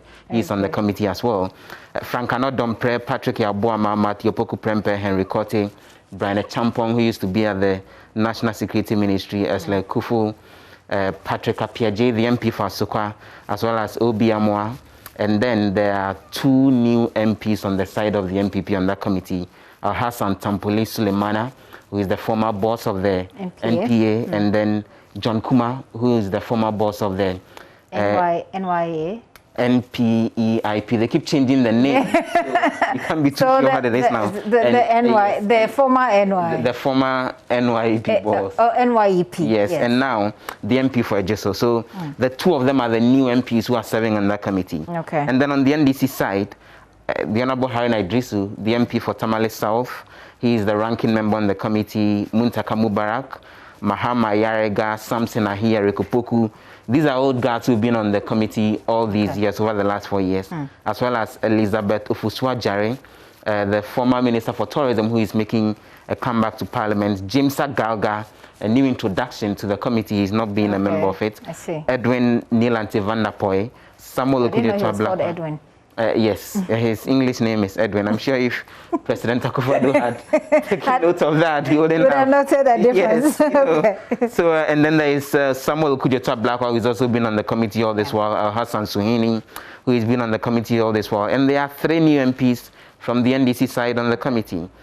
Francis Xavier Kojososu, the MP for Madina, and then Zuwera Mohammed Ibrahim, as well as Gisela Tetabotu, who is the MP for Senya East. One of the East so West. Those are the members on that committee. Right, interesting. But Joseph, I just want us to look at the numbers. I think one of the key issues for the NDC had been representation in terms of numerical representation for the party on the committees. Funny enough, they got to this time and the MPP was upset. So the 26-member committee has 13 members on the MPP side, another 13 on the MPP side. Okay. And if you read the standing orders, when it comes to the appointment committee, it says the appointment committee would have a chairperson who would be the first deputy speaker and then a maximum of 25 other members. Then this time around, they decided to work with the maximum, bringing it to 26, and that's where the split 13-13 came. The NPP holds a different opinion. In fact, Alexander Fenny-Markins argued on the floor of Parliament that when you are counting the said 25, which should add on to the 26, the first deputy speaker should not be part of it because he doesn't have the voting right, and so he's not supposed to be part of the committee. So his analysis was that in terms of a 50-50 split, which the NDC has always demanded for, then that split should have happened with the rest of the members of the committee, in this case the 25, and he was making the argument that the NPP should have had 13 of that, and the NDC should have had 12, by virtue of the fact that it's 138, 137 per the original figures. And then the first deputy speaker adding on to them would then have given them an additional figure to then take their number to about 14 on the committee and the NDC 12. How will this affect subsequent decisions that have to be taken by this appointment committee? Well, very fundamentally, the voting in the House is categorical that, you know, when it comes to approving anything, the vote fails once you don't get a majority voting for it. So if there are 13 of them on the committee and they are supposed to approve anything, and the NDC takes a stand that they are not approving whoever the person who is being vetted is, and there's a split of 13-13 in the voting, it eventually means that the vote has failed, and the committee has to recommend to the House not to approve whoever that person may be. Except that the House could take a contrary decision to whatever the recommendation of any committee of the Houses. And again, on the floor, it's 137, 137, and then we have the situation with the independent MP joining the other. So then what it means on the floor going forward is that it's going to be difficult getting anyone through without having the support of the NDC MPs on the committee. Yeah, the support or a Judas somewhere who can betray the decision of a particular group. And after what we saw with the voting for a speaker, it means anything is possible. Anything is possible. Anything is possible. But that, will votes like these go into secret balloting? That's the specific requirement that when the House is taking decisions on a lot of these key issues. So first of all, then there's the bit having to do with the voice votes, which was something which happened yesterday. There was a voice vote on whether to approve the recommendation of the select committee on the list of appointment committee members. The Speaker said he wasn't clear in his mind on the voice vote. He requested for a head count. Eventually, he called for a second voice vote, and then the approval, those voting yes had it. Usually when the House has voted on some of these things, it's sometimes by head count. It's when a specific demand is made for secret voting that it then results in that. So we wait to see how things will play out. For example, when the House voted for the approval or otherwise of Otikwa Fisajaba, it wasn't so much of a secret ballot, it was a head count. And so we wait to see what the processes will be when approvals are done for that. Okay, it promises to be a very interesting process. I mean, we've seen how it's gone even when they had the NPP had majority, even when, so it'll be very interesting how it goes. But then we also know that the NDC caucus in Parliament have raised some issues with the transition. Yesterday, and insisted that there's a specific requirement in the Transition Act of 2012 that says that when ministers and government appointees put together their handing over notes and submit to the Administrator General, copies should go to the presidency and copies should come to Parliament. He says he's yet to see any of those copies being brought officially to the House, and for him that amounts to a breach of the Transition Act. And then he linked that to the fact that there are potentially some of those ministers who are coming back to be vetted into various ministerial positions, and so they would have loved to see those handing over notes to form the basis of some of the questions that they would ask. And he's making a specific demand that as soon as possible, those copies should be made available to Parliament so that then they would, be able to scrutinize it and prepare adequately for the vetting of those who may do the comebacks. Is he likely to get an answer in good time? We're waiting because it's actually supposed to be the Administrator General who is supposed to respond to these issues that he's raising, not necessarily the executive arm of government. And if my memory serves me right, the gentleman who was the Administrator General has retired. Okay, and but there has to be a replacement. Well, which from what we are told hasn't been done yet. So there are questions about when government will appoint someone to take over, who will then lead the processes in terms of getting all these handing over notes to those relevant institutions that are supposed to get them. I see. Are they back in Parliament? They are back in Parliament today at 2 p.m. What are we to expect? Well, a number of things, including the motion that Mahama Yariga, the Boku Central MP, had filed. Well, he's actually written to the Speaker and given him notice that he would want to move that motion on the floor of the House. Speaker Bandabun spoke of it yesterday and said that he wanted to get it done yesterday, but he wants to give it time so it be done today. And essentially, Mr. Yariga's motion is asking that the House approves a resolution asking the President to, create a situation where newly admitted university and tertiary level students don't have to pay admission fees, and that the admission fees are scrapped as a COVID-19 relief package for incoming students. And so we're waiting for the motion to be moved. It will be debated, and if the House goes ahead to approve it, in this case by simple majority, then to a certain extent, the understanding is that the resolution may be binding on the President to go ahead and do that and, scrap any possible admission fee that students who are getting into tertiary. So it's just admission fee and not school fees? It's just the admission fee that Mr. Ayariga's motion is saying should be scrapped going into the 2021 academic year. Okay, simple majority, meaning that we have to find a Judas, right? And not necessarily. Maybe may end with a voice vote, where the Speaker will conclude that the ayes have it. And then in that case, then there wouldn't be a head count to even try and locate a Judas as far as the conversation is concerned. We're waiting to hear what the NPP side's position on this will be, as to whether they will back this or they will think it will be too much cost for the state to bear, and so they don't buy into the idea. But the thing is that most of some of these monies sometimes goes to, is a part of the internally generated funds. So perhaps they may need the thoughts of the administration of the universities as well. And the additional point is that any such fees, to a certain extent, when universities are charging fees and levies, it has to receive parliamentary approval. It has to be laid in Parliament as legislative instruments, and then after 21 days, then it matures if there is no objection to it. So Parliament plays a certain role in how these fees get approved eventually, which is how come I'm sure Mr. Yariga is convinced that the House can help take a decision when it comes to whether or not students should pay those fees. I think students will be excited, parents will be excited as well should this go through, but let's wait and see what the votes will tell us at the end of the day. Joseph, thank you very much. I wish you all the best in Parliament today. We'll be right here on the Pulse to connect. See you later then.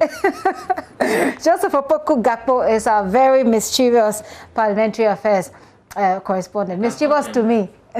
not while doing the work. I still can't confirm that. And it's always a pleasure to have him. Well, I want to tell you about something that's not very much of a pleasure to discuss. It is COVID-19. It is getting terrible. There's been another significant increase in cases here in Ghana. Severe cases are rising by nearly 100%, and the critical cases are going up by 177%. 6 new fresh names have been wiped off the earth. They have died. The country's active cases continues to rise. Let's cross over onto Zoom. Head of our health desk here at joining us, Fred Smith, is joining me to help us understand the figures better. Fred, I've gone through a bit of the percentages. Break it down for us. Well, on Saturday, the figures I have here for you are figures that the Ghana Health Service picked up on Saturday, and the new cases recorded on that day, 366 of all samples that were taken on that day, they came out positive. Now, it brings our active cases to 2,174. And there's the difference between this and what we had a day before it, that was on Friday, that's 250. So it is still worrying. Our active cases are going up. It means our recovery is lower than we used to have. It brings our total confirmed cases to 58,431 cases so far since the outbreak in March last year. And in spite of that, we've had 55,899 recoveries. The deaths, as we know now, it's 358. We've had 6 deaths between Friday and Saturday. Those are the figures from there. But if you look behind those figures, you realize that our severe cases are also going up. Currently, we have 98 severe cases. On Friday, when the Ghana Health Service released their report, we had 51 severe cases. That's a jump of close to 100%, 92% thereabout. And then as we speak, on Friday, we have 13 critical cases. As we speak, we have 36, that's 177 cases so far, percent rise so far, Gifty. And the president's warning was that if these things continued, he would not hesitate to impose a lockdown as we had sometime last year to try and slow the spread of the virus. Fred, so 6 people in 2 days, Friday and Saturday. No, this is just for Saturday. So 6 people died just on Saturday? Yes. Wow. According to the report by the Ghana Health Service. And is it possible that it's rather the time of reporting, or that actually 6 people died in one day? Indeed, the report from the Ghana Health Service, you have a copy, I saw that you displayed a while ago. It shows that the data we have now is for the 16th of January 2021 and no other day inclusive. So it explains that the data we have is for those who were either tested on that day or those who were either being treated or were in hospital on that day, and events that happened regarding their treatment.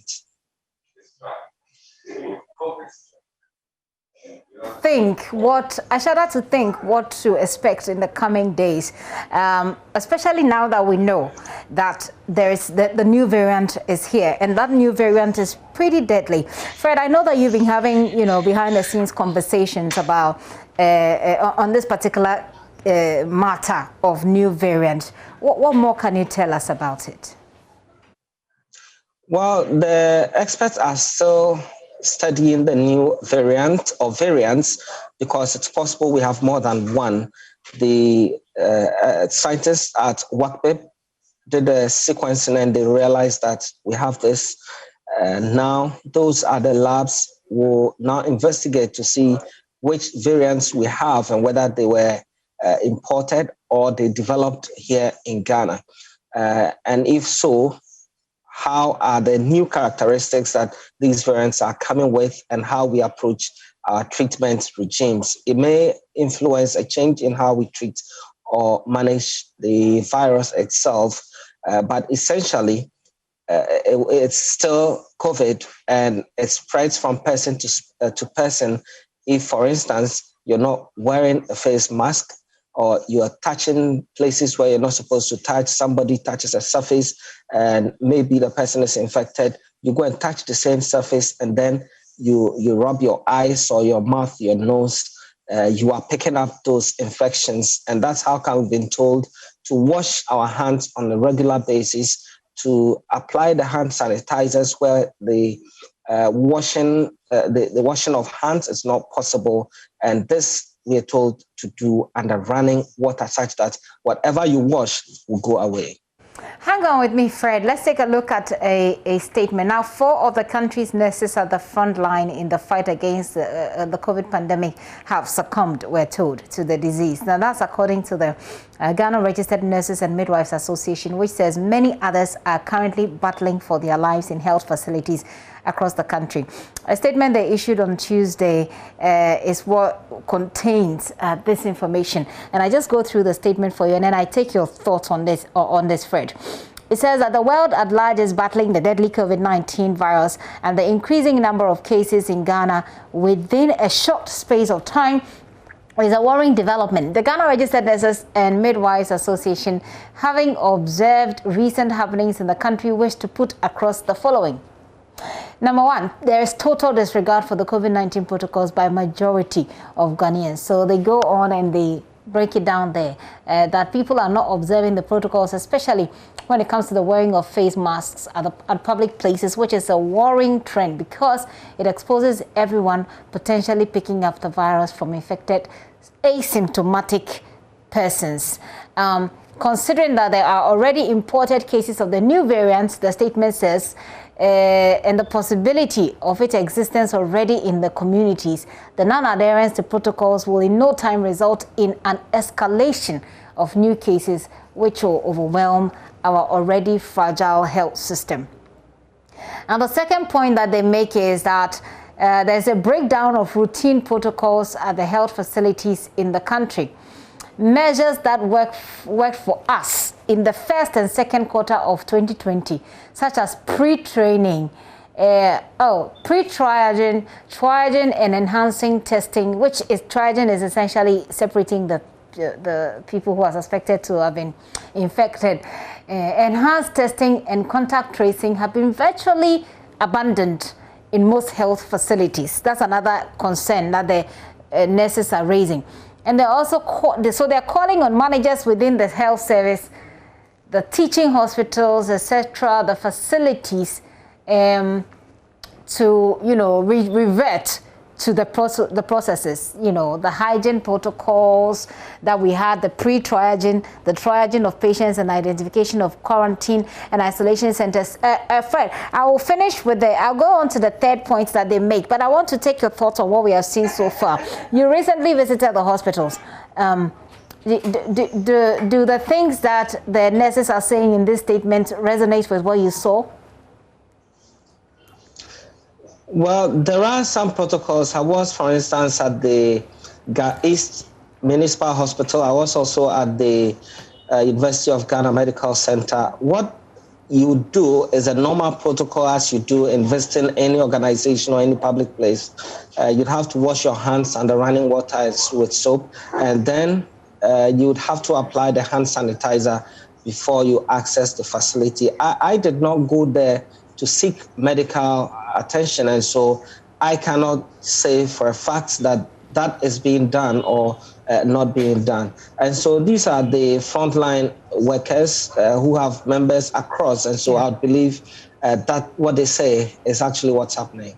Let me go on to the next part of the statement. It says at the peak of the first wave in July 2020, 840 nurses and midwives had been infected and 2 people had died, or 2 deaths had been recorded. The death toll now stands at 4. With the recent demise of Mr. Solomon Nso, a senior staff nurse who worked at War Memorial. So the full statement is on myjoyonline.com, and you can take a look, take your time and take a look at it. But Fred, let me just take your final words on how things are panning out with COVID-19. Well, we're getting to a stage where the virus is spreading very fast, and I have my map right before me, and I see the problem areas, or what you call a hotspot, the hotspot areas. The Greater Accra region, 1,149 cases so far. We have 179 so far in the Ashanti region, and I'm talking about active cases, 128 in the Western region. We have 50 somewhere in the Eastern region, thereabouts. So the cases are spread around the south and towards Ashanti region. And we know a lot of persons move about a lot in Greater Accra. We have lots of international travelers arriving in Greater Accra, many going to the Ashanti region and some going to other places such as the Western region, because, you know, we have oil rigs there. People go to do business regarding oil in that area. We have mining Eastern as region, well. which is mining as well. We have Eastern region where there's lots of mining activities taking place, and Ashanti, there's mining activities taking place as well. There's a part of the Volta region that's also struggling a bit. A few regions are without cases at all, but we'll come back to that later. What we need to do is to ensure that at the local level, we all do what we can to ensure that we are able to follow the policies the central government is giving us. So, for instance, the president will say, let's all wear the face mask. I would expect that the metropolitan, municipal, and district chief executives who are still at post in spite of the period we are in, to lead the charge in ensuring that we are all complying. The president has already spoken to the IGP to ensure that they make men available from the police service to enforce this. If the assemblies commit themselves to this, it is better than campaigning to get the president to maintain them in their offices. I'm sure if they do this and do it well, the president will see their good works and keep them there. That's the way we can go. We can take it one at a time, do it in small groups, and by the time we realize, we would have been able to conquer this. Our situation is not as bad as other countries that are really struggling. So we have the upper hand over the virus, and we can deal with it. We can eliminate it completely if we put our shoulders to the wheel. It all boils down to us and our role in the whole process. Fred, thank you. Fred Smith is head of our health desk here at Joy News, and I have really run out of words when it comes to COVID-19. I want to take a very quick break. Cardi is joining us with Showbiz.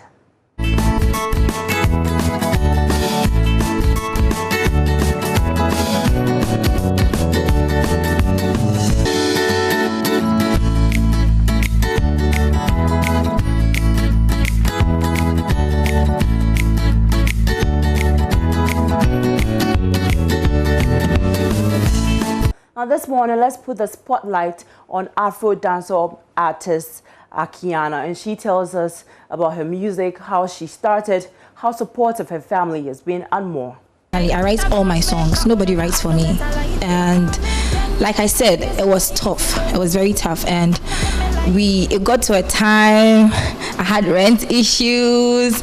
You know, I have to substitute some things in order to shoot a video, and it was very hard, but we were able to put things in place and then make sure the music goes to the places it's supposed to go.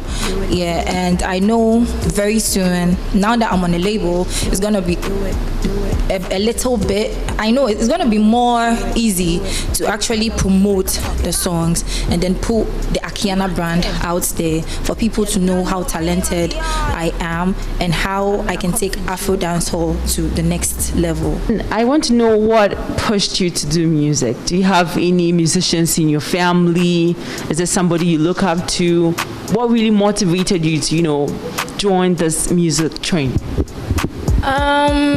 When I was in high school, I was a dancer, and I had a sitting partner who was a rapper, and she rapped really good, and we didn't like her teachers, so we always used to write stuff to mock them.